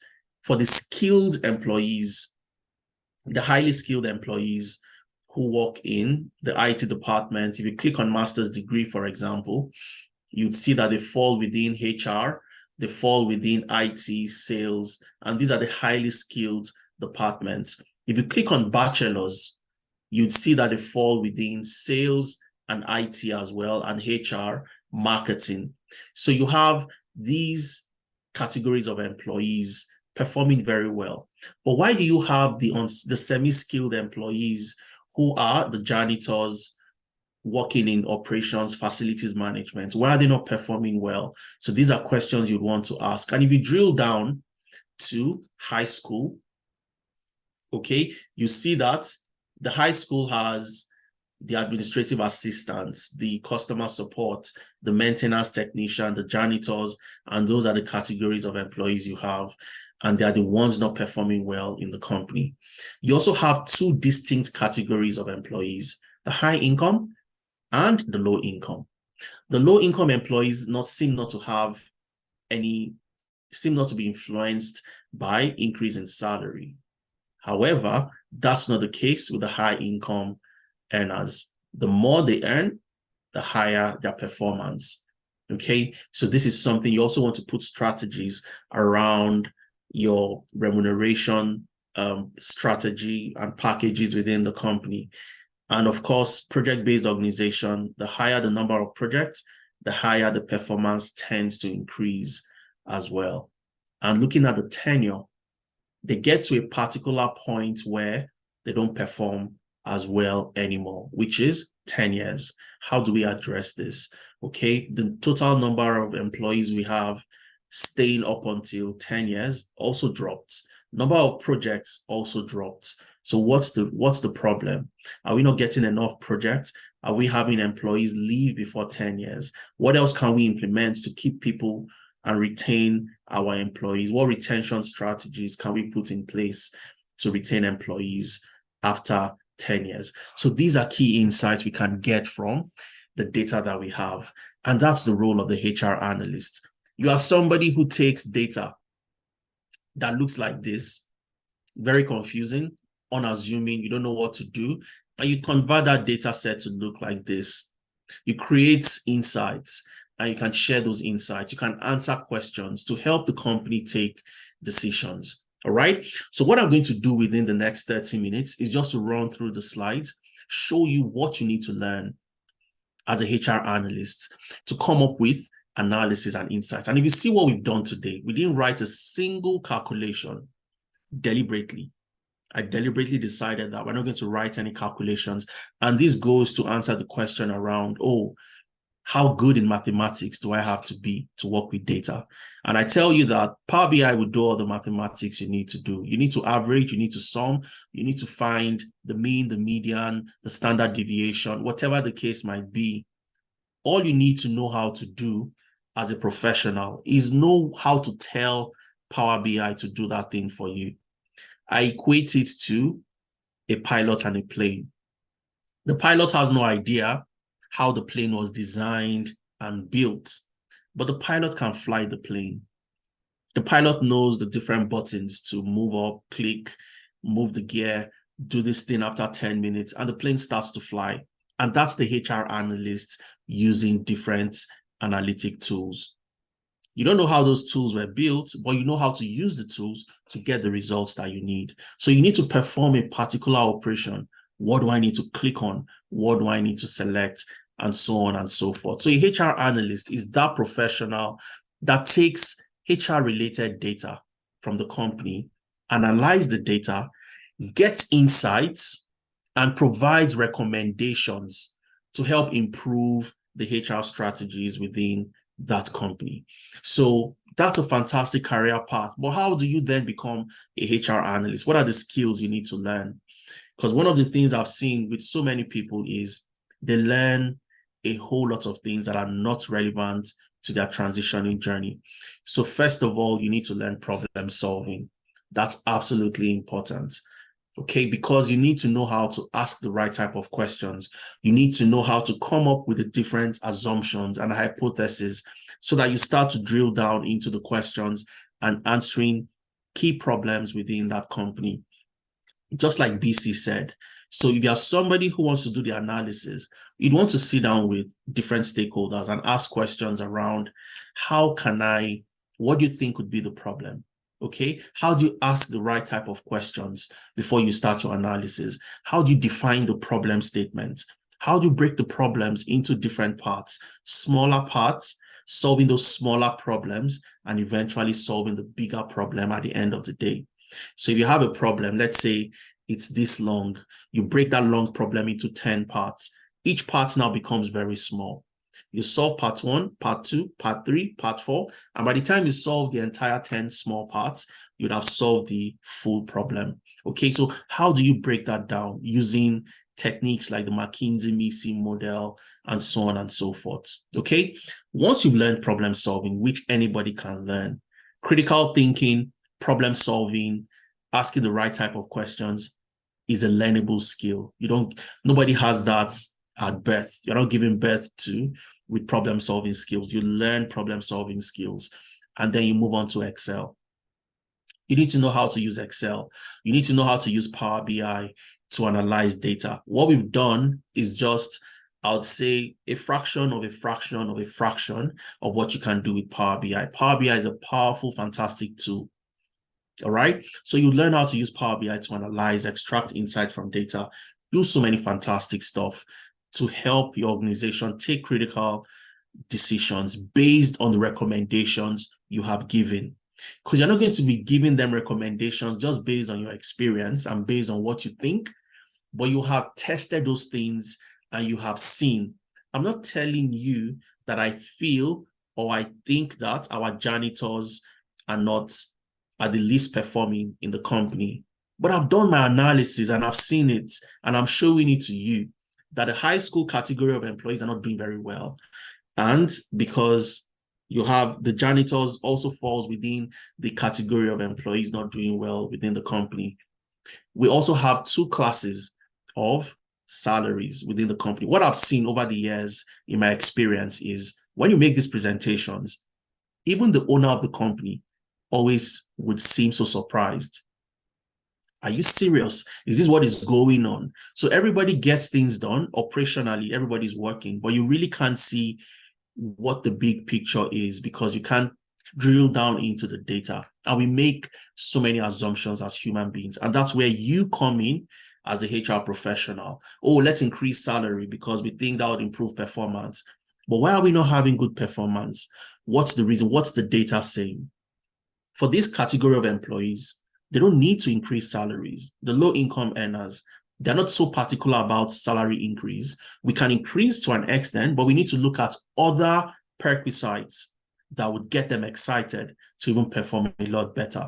And for our, highly experienced, high earners, they are more particular about salary as a motivation for them to perform better. So these are the things you start to answer based on the data that you have. You'd also have to learn SQL, structured query language. Okay, structured query language. And structured query language, for anybody who is going to work in an organization that would analyze data, you must learn SQL. You can't run away from it. And that's just simply because organizations would have data in a database, in a data warehouse. You need to have the skills to get into that database and data warehouse, to extract your data, to analyze your data, to connect your Power BI to that database. You can't do that without SQL, structured query language, or SQL. And then you move into HR analytics and performance evaluation. All right. So how do I analyze the HR data in the organization? So looking at different metrics, looking at different areas across the different cycles within the HR space in that organization. All right. The HR metrics and life cycle. So from talent management, what's our best talent pipeline? Based on how we have sourced talents over the years, which pipeline tends to give us the optimal value? Who are the employees that perform the best based on where they came from, and so on and so forth. You look at absenteeism, you look at succession planning, you look at attrition, turnover, and so on and so forth. How do I help the organization retain employees? How can we come up with a retention strategy that is data-driven? And this is the role of the HR analyst. So you're moving away completely from the conventional, mundane HR activities that involves tracking leave from employees, or how many people have gone on leave, how many people are in the organization, what's the gender distribution. Those are the things you are looking at. But there are key strategic areas to focus on within the company. You're going to learn how to create dashboards using different tools from Excel to Power BI and so on and so forth. You learn how to automate your reports and how to collaborate with other departments and stakeholders to coming up with key insights for the organization. You would also build your case and create action. So, and I'll give you a typical story of a gentleman who joined our HR analytics program. And guess what? There was an opening. The HR manager resigned, and they were looking to hire another manager within the company. Now, this gentleman had come into our Tenalytics. He had learned HR analytics, And he applied because the role was open to both internal and external candidates. So he applied to the role. And he went through the selection process, the recruitment exercise, and he got the job. The key reason why he got the job was simply because none of the other candidates had HR analytics skills. But during his own presentation, he had taken the company's data, he had done analysis to show some key areas that he needed to focus on, and that gave him the edge, and he got the job as the HR manager within that organization. And of course, you'd also learn how to use ChatGPT for analytics. And like I always say, ChatGPT gives you that comfort to do things at an efficient level. So you have 2 employees within an organization or different organization. They're both HR analysts. One knows how to use ChatGPT, the other does not. The guy that knows how to use ChatGPT would be this far ahead of the other person, because the time it will take you to carry out one analysis, I've done 10, because ChatGPT simplifies so many things for you. So we're going to show you how to leverage ChatGPT. We're going to show you how to ensure that data privacy issues that could come up, because you don't want to put your company's data in a platform like ChatGPT. That would definitely infringe on the privacy of the organization. So how do you work with ChatGPT without, affecting the privacy within the company, and get job done in an effective and efficient manner? And of course, how long does it take for you to get into HR analytics? 4 months. 3 months project-based classes, 1 month internship. 3 months project-based classes where you get to work on projects, answering and solving problems for real-world organizations. So these projects have been designed by industry experts that have worked on these similar projects. They've solved these problems, and we created a case study out of it. Ensure that we took out all the data privacy issues. Nothing can be tied to any company or any individual. And you'd also get to work on those projects. So you get to feel and experience exactly what you'd be doing in the real world. When you get a job as a HR analyst, what are you likely going to do? And that's how you'll be learning for 3 months. And once you are done with your learning, you then move into the internship. The internship is for 1 month. And the 1 month is where you get to collaborate with other professionals in the different other programs, the data analyst, the data scientist, and you work collaboratively. You collaborate and solve problems together. You have meetings, you look at issues, how do we address this problem, and so on and so forth. Again, in the UK, the average salary of a HR analyst is about £32,000 on the average. In Canada, it's about 71,000 Canadian dollars. In the US, it's about 62,000 US dollars on the average. And again, you ask questions around, in Nigeria or in Africa, how much do I tend to earn when I get to work in Nigeria? As a HR analyst within different industries, on the average, you earn about 8 to 12 million per annum on the average. And that's just to give, and that's 10 million, 8 to 12 million naira in Nigeria on the average. Okay, so what's the class going to look like? How am I going to learn? Class happens on Saturdays. Your live class happens on Saturday. So Saturday is when you have your live class, the live session, 11 a.m. to 2 p.m. West African time. So you have a trainer, a facilitator like myself, walking you through different programs, different projects. We get to work on projects together, solve those projects, and then you learn by doing. Okay. And then on Sundays, you have a watch me do it videos. So these are bite-sized videos. Okay. Bite-sized videos. And you watch these videos at your convenience on Sundays. You don't have to attend a live class on a Sunday. And this gives you the opportunity to learn key concepts and apply those concepts by solving a project the following Saturday. So you do this for 3 months. Saturday live classes, Sundays watch me do it videos, and this gives you a blended learning approach that helps you get things done effectively. right? Now, a lot of time, most of the time, we find people who complete the program or other HR professionals out there. They look for just HR analyst roles when they're applying to jobs. The focus for us at Tenalytics is not just training you. The focus is on helping you transition, all right? So how do you transition in the best and most efficient manner possible? So when you're searching for jobs, you don't just search for the HR analyst role. You have to broaden your search. You have to look at different other job titles that you can fit into. And you'd see different job titles within the HR analytics realm, which includes the HR data analyst, diversity and inclusion analyst, HR analytics consultant, workforce planning analyst, talent acquisition analyst, performance management analyst, compensation analyst, and so on and so forth. So these are the things we'll show you during how to navigate the job market. So when you're applying to jobs, you're not looking at just one specific type of role. You cut it across so many other job roles, and this gives you more opportunity. So you have a breakdown of the different programs you'll be learning, from problem solving to Excel, to Power BI, to SQL, to HR analytics and evaluation, metrics and life cycle. So take out time once you get the slides and go through it in detail. You're going to learn the CRISP-DM framework.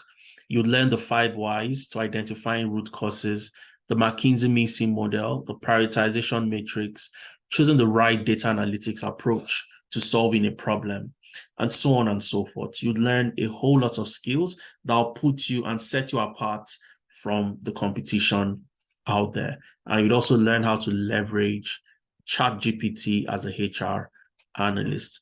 At the end of your program, your project-based classes, you get to work on a capstone project. Capstone. And the capstone project, before you join the internship, you'll build 6 high-end projects to add to your portfolio. All right. And why train or why learn with Tenalytics? The key reasons, number one, is the up-to-date curriculum.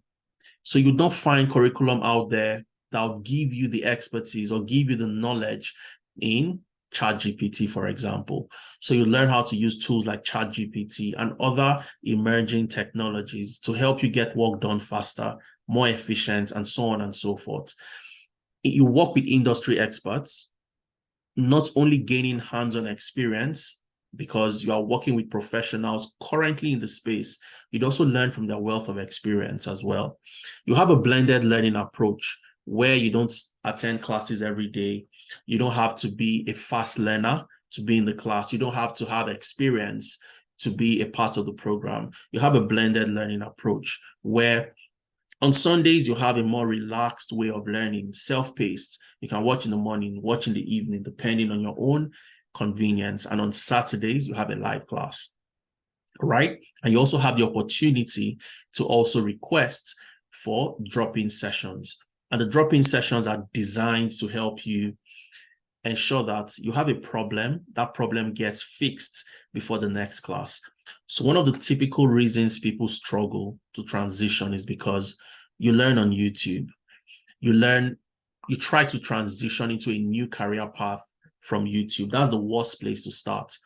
10 years ago, I did the same and I wasted a lot of time. It took me about 2 years to transition because I was learning irrelevancies, things that were irrelevant. I've never used in my career, my entire professional career. I learned things that were so useless to me that I've never used them for once. And that was because I was learning everything, I thought was relevant. I'll go to a job, I would see that they need a particular type of skill, and I go start learning that skill. At the end of the day, I never got to use them. So how do you put yourself in a situation whereby you know exactly what to learn? And when you face a stumbling block, you try to write a code, you try to do something in Power BI, you try to query a particular database and you can't get it done, you know that there is somebody who would come in a drop-in session with you, okay? Drop-in session, very short session, and help you address those problems that you have. additional employability services. So if you ask us, why are we so successful? How have we been able to help close to 1,000 people transition into the tech ecosystem? That's the reason. And I'll speak on that in the next few minutes, and you'll understand the reason why so many people have been able to transition and get jobs joining Tenalytics. And of course, you also get to work on internship that simulates the real world environment. You get to work on real life projects, and that gives you a good experience to hitting the ground running the day you get the job. And that's in its entirety makes you a master HR analytics professional. All right. So what are those employability services? The reason why people really cannot get jobs, even though they have tried and tried and tried. CV is number one. All right. For anybody who doesn't have a good CV, you're more or less just wasting your time, because no recruiter would look at 2,000 CVs, 3,000 applications. No, they make use of an ATS, an applicant tracking system. The ATS would do what? The ATS would match the keywords on the job requirements to your CV and give you a percentage match. So let's assume the percentage match for you getting selected for an interview is 80%. Okay, let's assume it's 80%.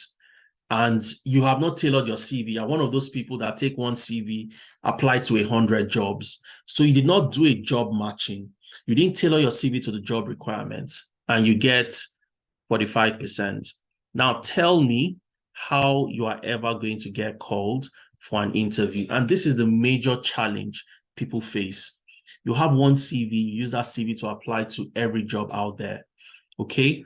And you don't get selected. So your CV is your representation in paper format.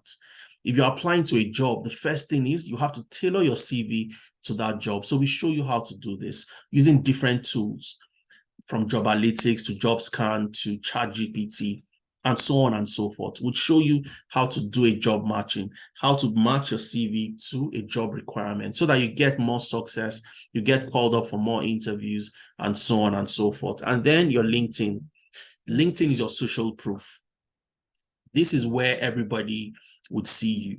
They go there, they see that, okay, the person on paper on the CV is exactly the same person we have on LinkedIn.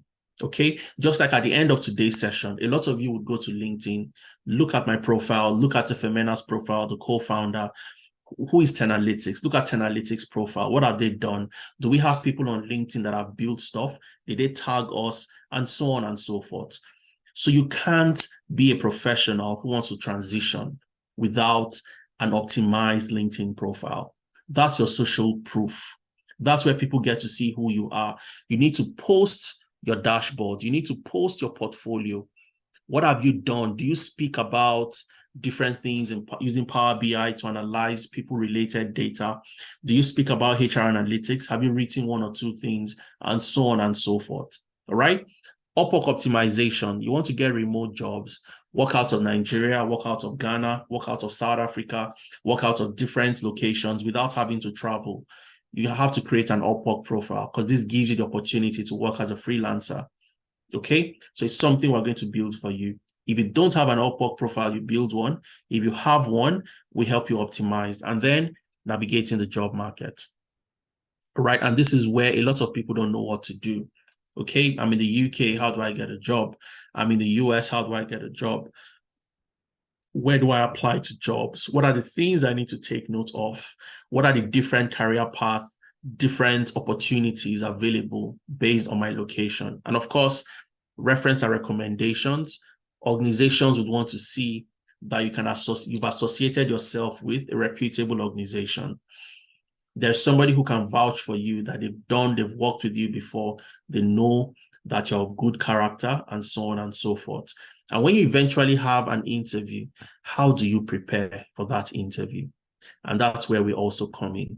All right. So we work with you to simulate the type of questions you're likely going to get. All right. How do you answer certain type of questions? How do you answer competency-based questions using different approach and different techniques? And these are the things we'll show you how to do prepare you for the interview so that you get the best possible outcome eventually. And then we have our weekly mentorship session. Every Thursday evenings, you have myself, you have the co-founder of Tenalytics and other industry experts. Like today, for example, what they are doing today during the mentorship is we brought in a HR expert within the aviation industry.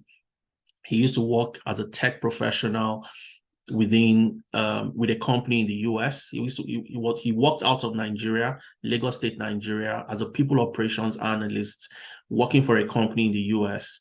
He moved from there, currently works with another organization as a senior HR professional, and is coming to talk to them about what recruiters in the tech ecosystem look out for. Okay, what do recruiters look out for? Because he's a HR professional. He's been on several interview panels and he can tell what recruiters look for. So that's the session they're having at the moment during the mentorship session. And these are the type of sessions you get to join. So everything we prepare you for is beyond just the technical. Technical is just 50% of what you need. I'm good in Excel. I'm good in Power BI. I can do this. I can do that. That's just 50% of what you need to get a job. To land the job, you need a lot more than just the technical skill. You need the additional employability skills. And on the job support, you eventually get a job and you need somebody to work with you until you have that solid footing and you can move on your own without any help. So we provide that support for you as well. The technical skills that you learn, your Excel, problem solving, Power BI, SQL, HR metrics and lifecycle, ChatGPT for analytics, that constitutes only 50%. And that's the mistake people make. They spend all their time learning just the technical, and they have very, limited knowledge on the additional employability skills, which I dare say is even more important, because it's not the best that gets the job, but it's the person that can sell themselves the best that gets the job. All right. And that's this year from number 1 to number 6.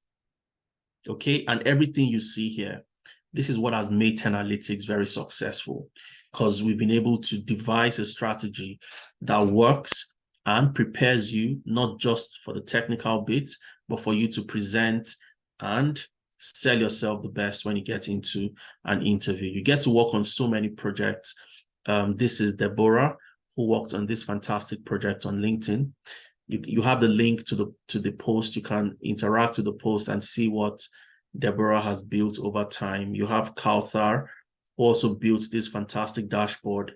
You have Yinla Yefa, Olufemi as well. So you have opportunity to interact with these posts people made on LinkedIn. And that's one of the things we'd advise you to do. Once you join the program, you start to build stuff, put it out there, show the world the set of skills you have. And that's the only way a recruiter looking for a HR analyst would reach out to you. When they search for HR analysts within a particular region, your name would pop up.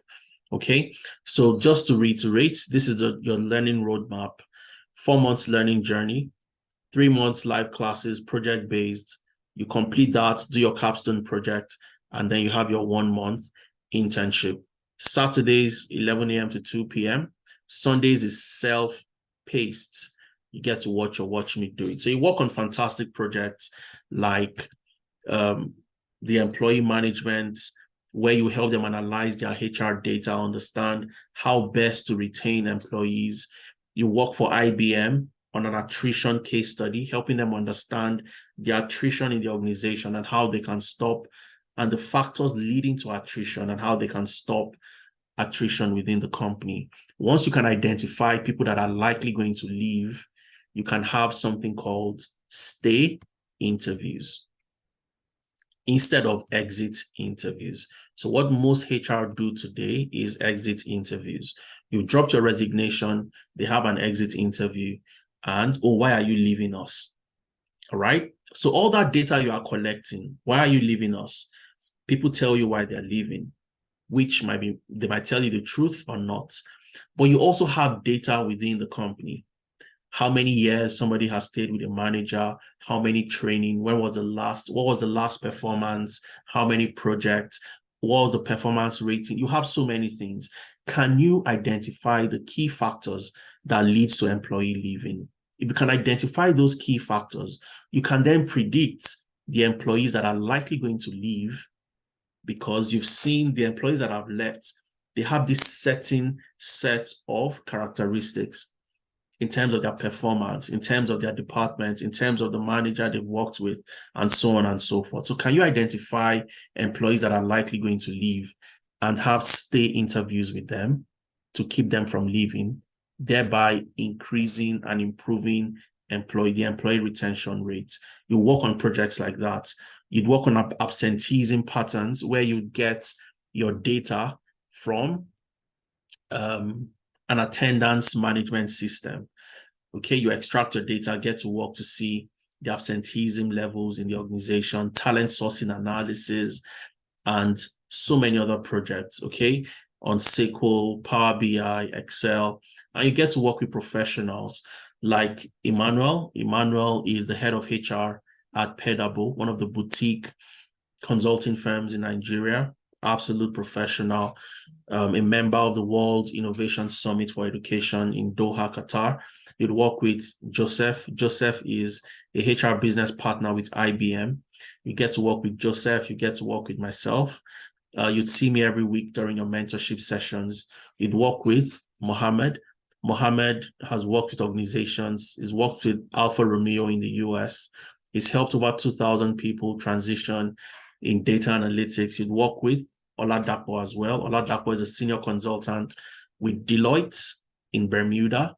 He's an Excel expert. You're going to work with Oladapo on Excel. He's going to break down Excel in levels and ways that you've never even imagined before. You'd work with Olugbemi, who is in Canada, as a business data analyst. Olugbemi is going to solidify your Power BI skills. Okay, you become a Power BI expert working with Olugbemi. Olugbemi currently works with the Law Depot in Edmonton, Canada. You have a pool of fantastic resource persons, all right? So you have Efemena, who is the co-founder of Tenalytics. You're going to see Efemena every single time, every single week during the mentorship sessions, where he would come show you how to transition and navigate. You have Taylor, who works with one of the big four companies here in the UK. Abdurrahman works with a big four company as well. You have Obina, who is a data scientist in Canada. So you have a pool of diverse professionals that would help you make the transition. And of course, we have so many participants that have gotten extreme value. And I want you to listen to Victor as we round off our session today. Victor, absolute fantastic professional. For those of you that joined us last week during the alumni experience sharing session, you'd have listened to Victor and the amazing stuff he's been able to do within the space. So listen to Victor, get to hear what he has to say and how he was able to transition. And I'm sure that'll give you very good clarity on how the program goes. It's a 2+ minutes or 3 minutes video at the max.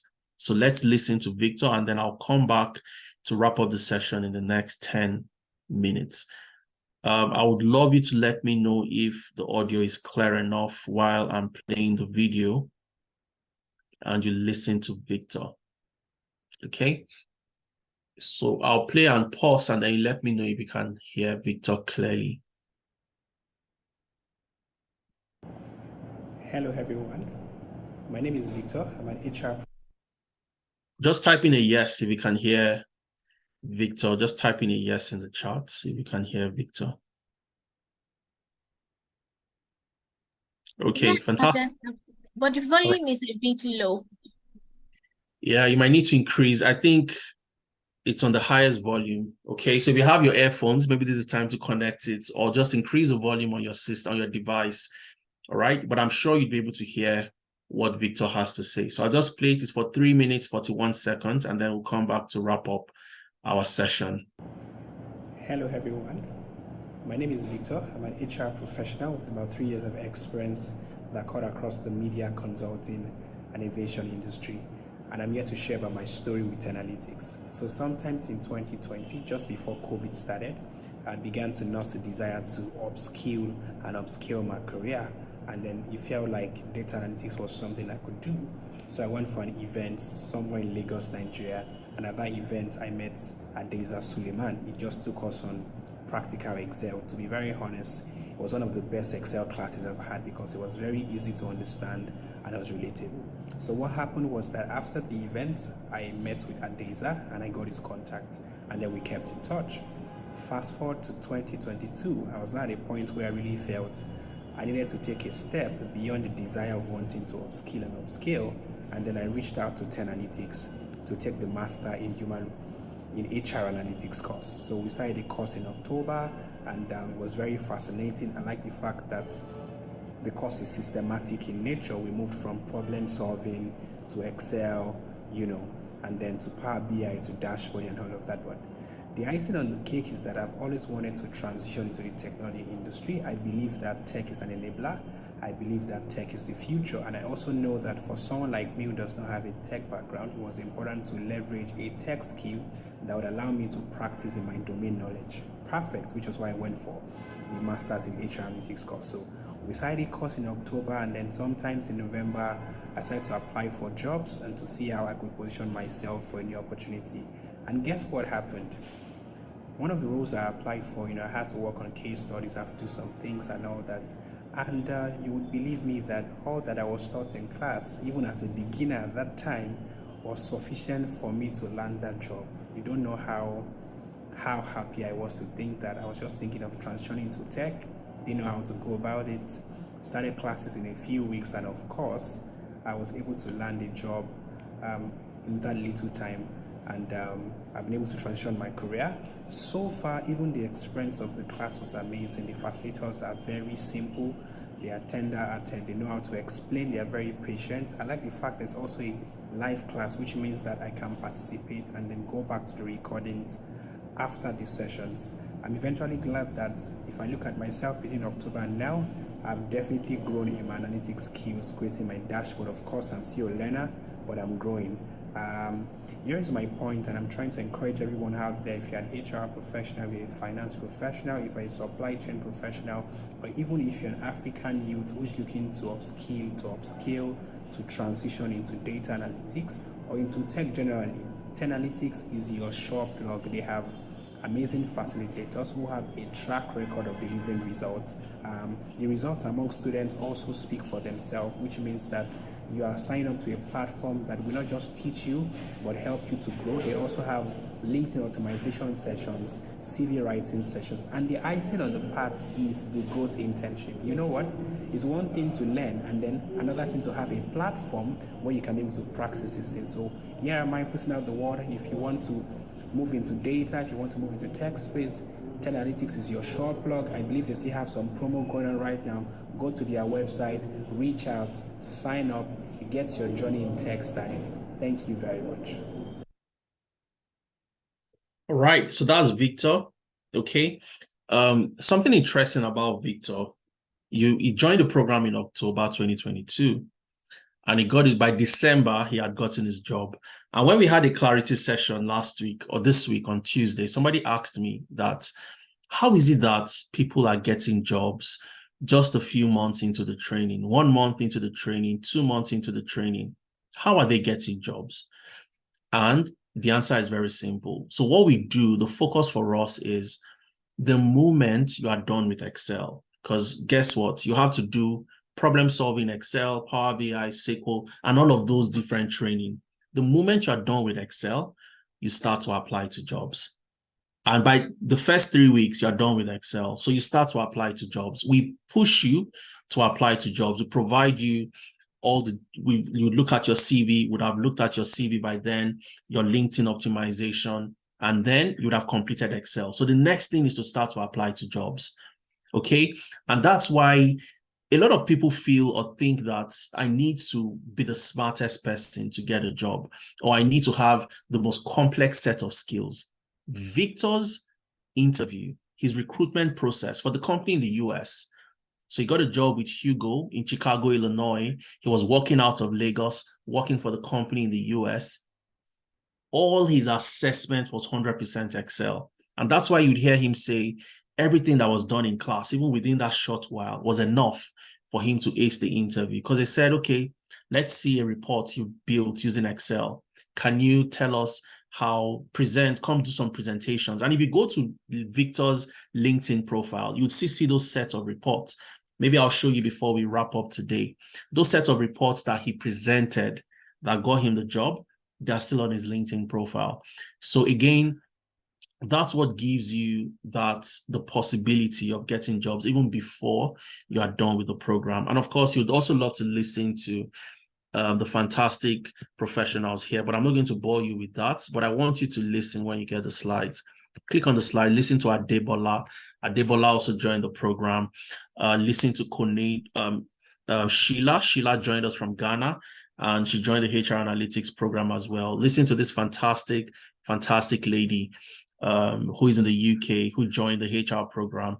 And she said that after the first month in the program, she worked in the UK as a HR professional, and her employers were already saying that, look, whatever training you are doing, we're going to refund you the money because the value you are bringing to the team is just absolutely phenomenal. All right. So listen to those wonderful professionals, and then you also get to learn from their transition, journey and their story as well. The next cohort starts on the 4th of November. Just about a week and a few days from today. And to be a part of this program, we encourage people to join the program by making it easy, giving discounts, and also a payment plan to be a part of the program. So what does it take for you to be in the HR Analytics class? It depends on how you're paying. If you're paying in pounds, you get to pay £400. In Naira, you get to pay 400,000 Naira. If you're paying in Canadian dollars, it's 600 Canadian dollars. But remember I said I have a discount for people that joined the session. All right. So for those that joined the session today, rather than paying £400, if you're paying in pounds, you get to pay 300. So you get £100 discount right off the bat. Okay. And you can also make the payment in 2 installments of 200 to start and to get registered, and then £100 1 month after the program commences. And if you're paying in Naira, instead of paying 400,000, you get to pay 300, 200 to start, 100,000 1 month after. And if you're paying in Canadian dollars, instead of 600, you get to pay 500, 350 to join, and then 150 1 month after the program must have commenced. So that's the amazing discount we have for you, and the payment plan as well. For those who want to take advantage of the discount and register, get into the program, make the first payment, you receive a welcome kit. The welcome kit contains everything you need to be in the class: how to download and install Excel, how to download Power BI, download SQL, and your timetable. So you have everything that you need to get the class started. How do I make payments if I want to pay? Very simple and straightforward. All you have to do is click on this link. All right. So my colleague Priscilla is also going to share this with you in the chat. So for those who would want to take advantage of the discount, so all you have to do is click on this link, and it takes you into the payment page, which I'm going to share with you now. And you have so many different options of paying depending on how you want to pay or how you prefer to pay. All right. One of the first links you have is the access to the program brochure. So you want to look at the brochure. You want to see the nitty-gritty. What am I going to learn in Excel? What am I going to learn in Power BI? And so on and so forth. You can get them here from this link. And for those who want to make payments in Naira, you can make payments using the Paystack option, your credit or debit card. Click on this link and it takes you into the Paystack front where you can then make payments. So all I have to do is I'd go to HR Analytics, click on that, and I can select full payments or part payments. So I come here, select full payments, and I can make the payment of 300,000, or I can select part payment and I make the payment of 200,000 and pay the balance 1 month after. All right. So you have that. You can make payments using your card. And if you want, for those somewhere around Europe, in Germany, in Poland, you also want to take advantage of the discount, but then you want to make payments in euros. You can make payments using the PayPal option. All right. You can use the full payments or the part payments. If I click on full payments, I would see the option for the Tenalytics Tech Career Program. I click on Buy Now, and you'd see the option for PayPal. Okay, you click on PayPal, and then if you have a PayPal account, absolutely, you have to log in. All right. If you don't have a PayPal account, you can pay using your debit or credit card. So if I click on Pay by Debit or Credit Card, it takes me into where I would enter my details, my name, my country, my email, phone number, card number, and then I make payments to be a part of the program. All right. And you can also make payments through direct transfer.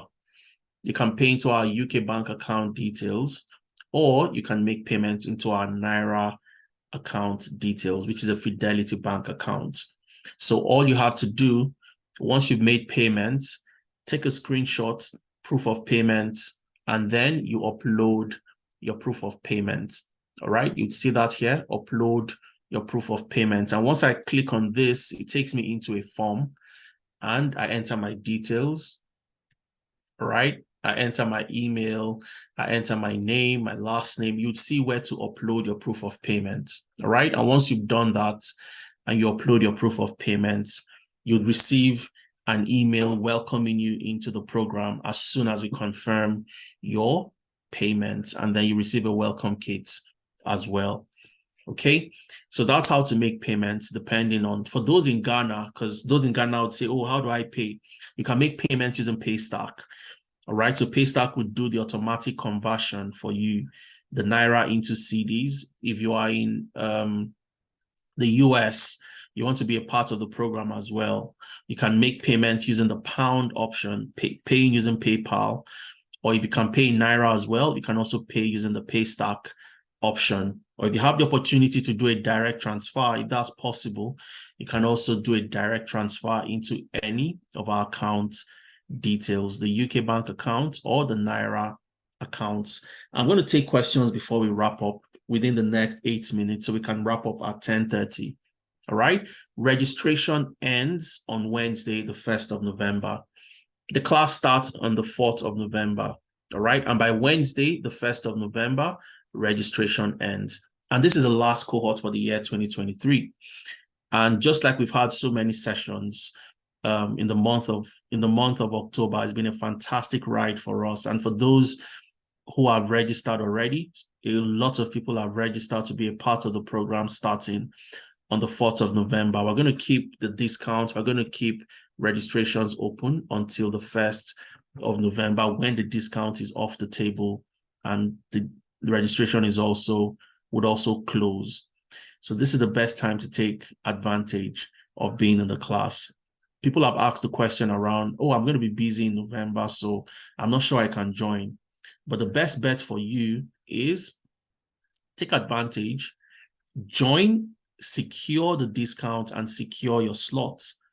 And then you can start your program, defer your program to January. Okay, so we have a cohort that would also start on the 6th of January 2024.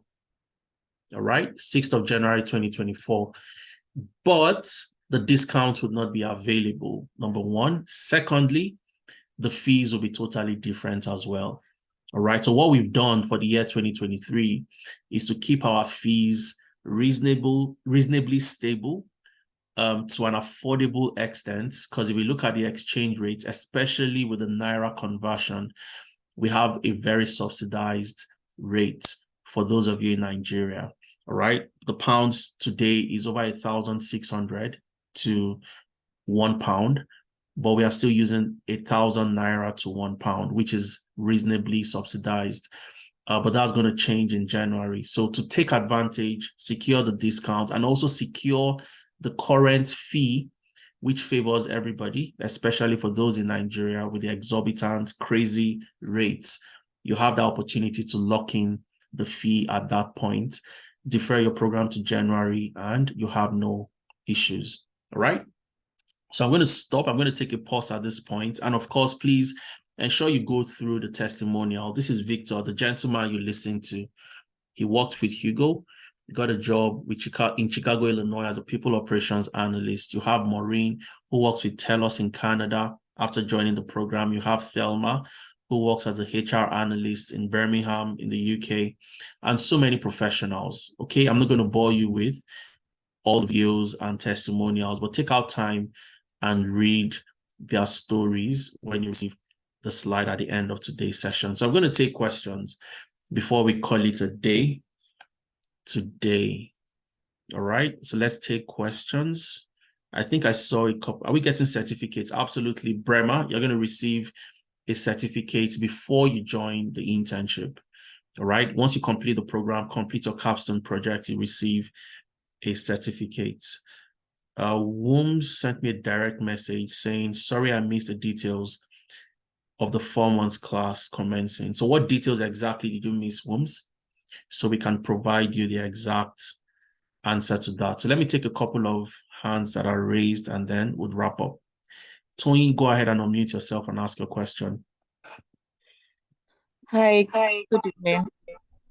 Good evening, Tony. How are you doing today? I'm fine, thank you. Okay, so my question is this. For someone like me that I've not been in this field, I've never been in HR, I've always been in healthcare, and I want to transition. Do you think I'll be able to meet up? Do you think I'll be able to fit in properly? That's one. Two, for the classes, I like you said would have an interactive class on Saturdays. So if I miss that Saturday class, is it possible to still be able to reach out to the tutors, or you get what I'm saying? Like, is it still possible? Because of course I work some weekends, you get, so I might get to miss some classes. So how can I go about that? What can I do? Thank you. All right, very good questions, Tony. So first of all, I'm going to go into the HR analytics class that started this October. The October cohort started on the 7th, if I'm correct. So they're pretty, still new in their class. So let's look at their classroom and see what they're doing. So I'm going to open up this classroom. All right. So you can see a lot of classes here. However, you only get to see the class you paid for when you pay to be in the class. But I can see all of this because I have the access to see all of that. But let's go to the October cohort and see what the class looks like. And I'll answer the question from the classroom itself. Now, the beauty of being in the class in a program with Tenalytics is, one thing, you have all your materials in a central repository. All right. So this is your classroom. And the very first thing you get when you join, you have your onboarding materials. Okay. How to download Power BI on Mac, how to download and install Postgre, how to download and install Power BI on Windows. You have your welcome kit, how to download this and install Microsoft Excel. So you have everything in here to onboard you into the platform itself. You have an onboarding session as well to sort of walk you through the classroom, or how to click on this, how do you download your class recordings, how do you download data sets, and answer questions you might have before the class starts. And you have your very first class. And this is me answering your question now, Tony. The first class is problem solving, okay? So you have the login details, which you'd use to join the live class, all right? You can see that, login. And then you have the class slide, which was used during the class. So you can download this. If I click on the slide, you can download this into your computer if you want to, but you still have it on the platform, always available for you. All right. So you start right from the beginning. What is data. Okay, types of data. So you're starting right from the scratch. And that's what we say when we say the programs are beginner friendly. All right. So you have access to download your slides, what was used in class. And most importantly, you have the class recording. And this is the question you asked, directly. What happens if I miss a class? You don't miss anything, Tony. So every live class is recorded. Okay. So if you miss the class, all you have to do is come back to the platform and you have access to everything that happened, both in class, the questions that were asked, and everything that was used in class for that day.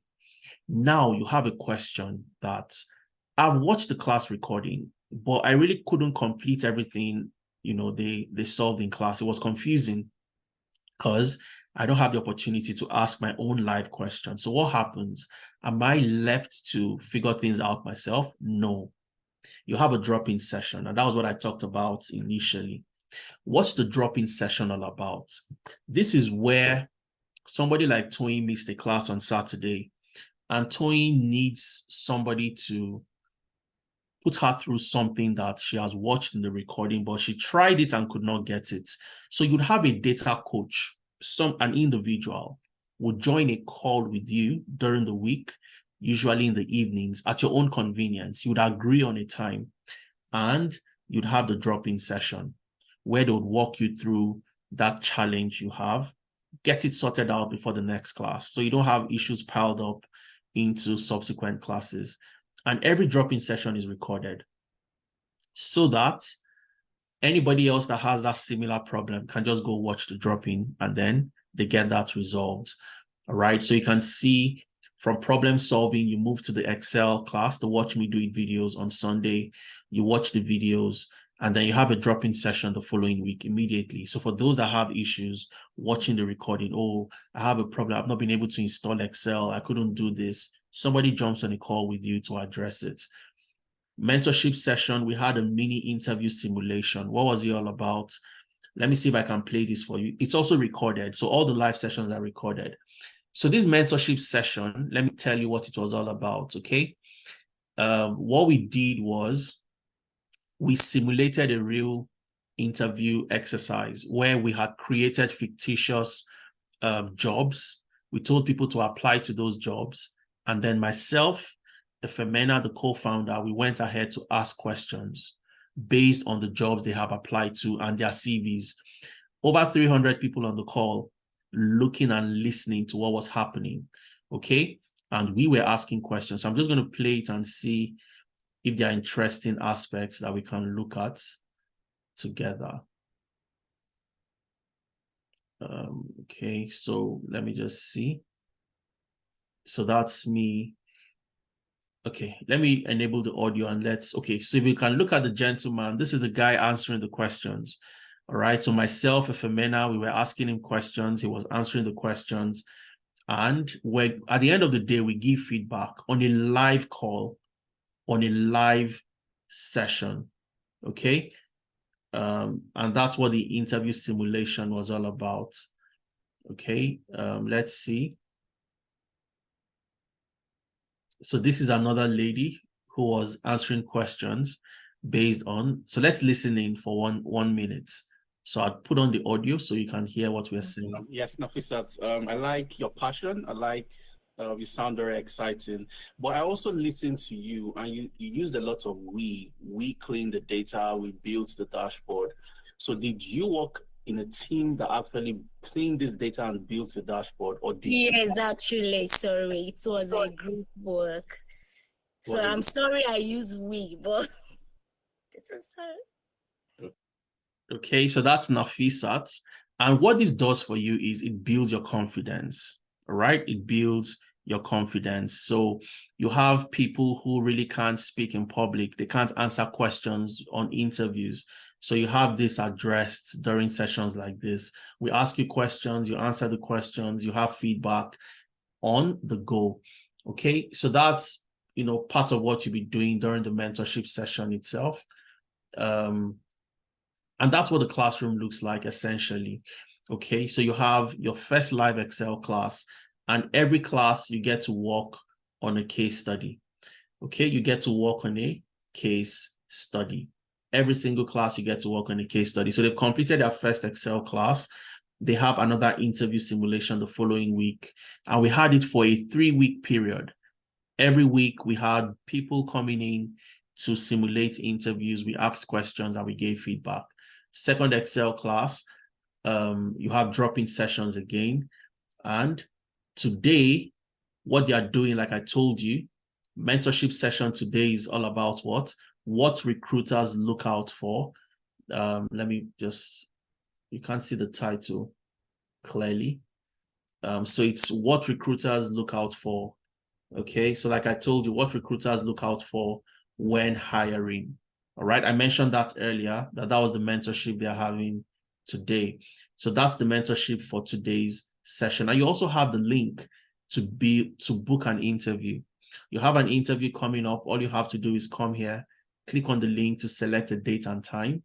You book in your interview and you have somebody who would come in to help you prepare for that interview. So Tony, you have a platform where help is always right, by your fingertips. As soon as you need help, you send a message. Somebody in your WhatsApp group, your data coach, your data coordinator, Priscilla, who introduced the session today, is the coordinator for the HR analytics program. So she works with you to ensure that everything that you need is done and you don't have any issues in the program. All right. I'm going to take the next question from Sheung. I hope I answered your question, Tony. Let me know in the chat, please. Sheung, please go ahead with your question. Thank you so much and good evening. Sheung, I think you muted yourself again. I'm going to allow you unmute one more time. So go ahead, please. All right, thank you. Okay, my question is about the deferment after payment. I wanted to know how that works because I am really interested in taking the course, but this period doesn't seem to be a good time for me. So I wanted to know if payment is made, how do I defer? All right. So that's very straightforward as well, Sheung. I just remembered I forgot to answer a question that Tony had asked. Tony, you asked, you're in the health sector and you don't have experience in HR. You don't need to have experience at all. No. So the program is not designed for people in HR. It's designed for anybody who wants to become a HR analytics professional. Now, the advantage you have is you find yourself in a niche, in a unique set of skills that can analyze people-related data, extract insights specific to people in an organization, and you can give recommendation in that regard.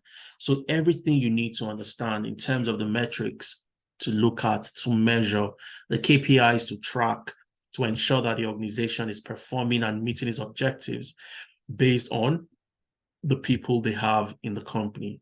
Okay, so you don't need you don't need to have experience in HR to do this. No, we expect that you have no idea, no experience, both in the functional area and also in the tools you'll be learning. Excel, for example, we don't need you to have used Excel before. No, we know that you are a beginner, and that's why we start from the very beginning of what is data. That's where we start. Your Excel class is going to be about, the first class is on looking at the Excel interface. What is a row? What is a column? All right.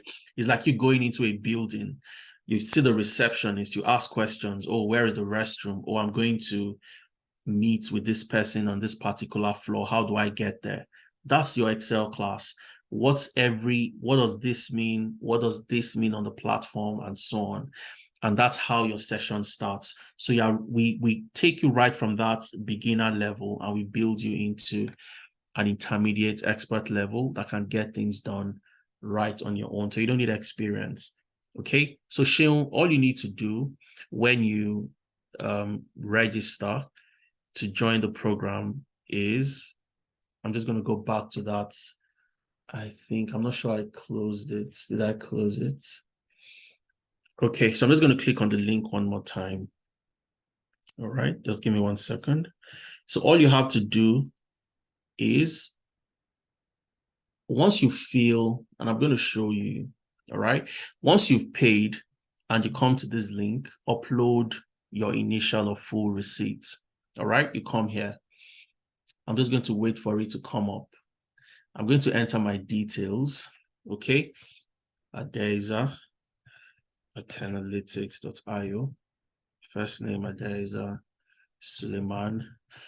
I mean, the form is quite extensive, but I'll do that for you, Sean. Provide a Gmail email. Okay, so let me put Adaiza Suleiman at gmail.com. Gender, am I male or female? Male, obviously. Type of payment, initial payments. Let's assume that's what I've done. I click on next. It takes me to the next page. Please note that after receiving the welcome kits, balance must be paid on the 30th. That's at the end of the month. Correct? Yes. Move to the next page. Terms and conditions. So you're expected to also read the terms and conditions as well, because we also, just like you expect some responsibilities from us, we also want you to also keep to your own end by attending classes. You don't miss classes. I had meetings with about 3 people 2 days ago. They had missed a combined number of 5 classes. So I had to meet with them. What's going on? Why are you guys missing classes? One of them said he's a solar installer and he gets to install panels. And with the situation in Nigeria, he has to get work done because he has to make money, which is understandable. But it's important to read the terms and conditions just to see, and all of that. So once you've read that, you click on yes. If no, if there are things you want to clarify, you want to ask questions, you can reach out to this number or send an email to Ibrahim at Tenalytics. I click on next. When did you make payment? You add your dates. Let's assume today. Add a file.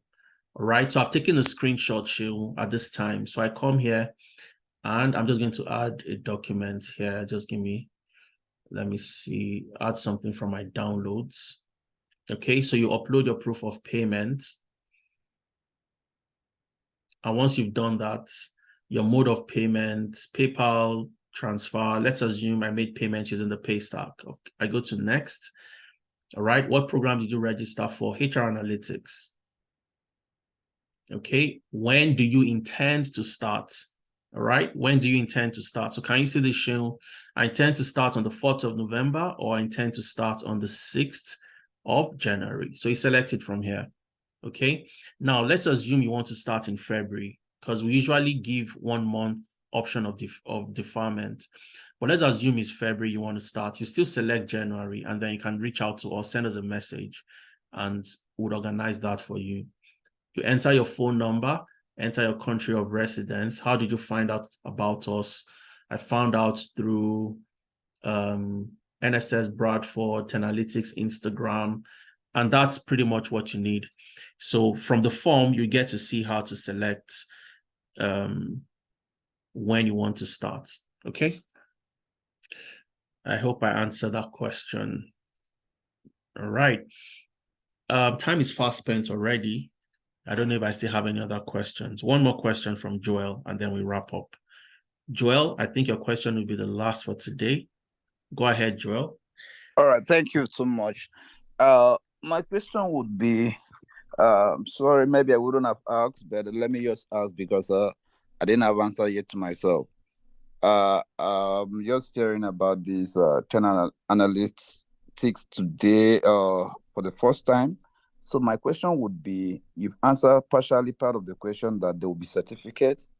So my question now will be, is this certificate is something that is recognized by maybe, I don't know where the company is coming from, whether it's Nigeria, in the UK or London, or I don't know, but is this something that is recognized? You can present any part of the world that they will recognize the certificate. It's not just a certificate of maybe thank you for participation or stuff like this.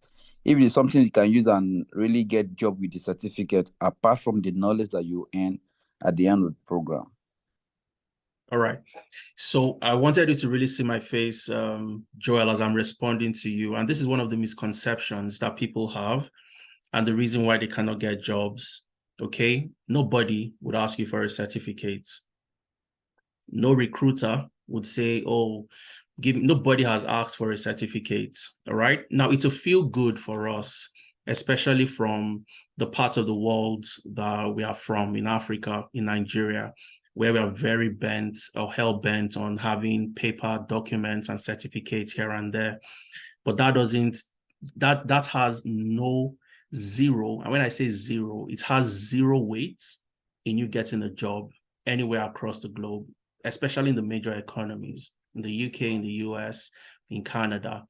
What people want to hear is, when you go through the interview process, you go through the recruitment process, I give you a data set. I give the other gentleman or the other lady a data set. Come present your finding to me. The person that does that gets the job. All right. In this part of the world, nobody wants to know your master's. If you have a master's degree, we Africans are the ones bent on that. And I'll tell you for a fact that for all the people, over 1,000, Victor, who got a job in the US from Nigeria, nobody asked him what degree he had or what master's he had or what certificates. Who recognizes what certificates? What body recognizes the certificates? And these are the misconceptions that we put that limits us from applying to jobs and getting jobs that we think we can't get because we need something special to get that job. All right. So that's a misconception you need to take away from you moving, stopping you from moving forward. I have to have a certificate. I have to have a particular degree. I have to be the smartest. I have to have done this. I have to have Canadian work experience. I have to have UK work experience. Those are the things. I have to have studied computer science or something. I need to be very good in mathematics. I studied industrial chemistry. I have 0 certificates apart from my degree. I've worked as a data analyst for some of the biggest companies, both in Nigeria and across the globe. And at no point in time has a recruiter requested, where did you study? Do you have a master's or do you have a certificate? All right. So that's just to clear that misconception that people usually have. There is nobody that certifies data analytics anywhere. Okay. And there is nobody that certifies somebody to, if you have this, that's what gets you the job as a data analyst or as a HR analyst anywhere across the globe. So you would also see that for the HR professionals in Nigeria, for example, you have the CIPM. They have nothing for HR analytics.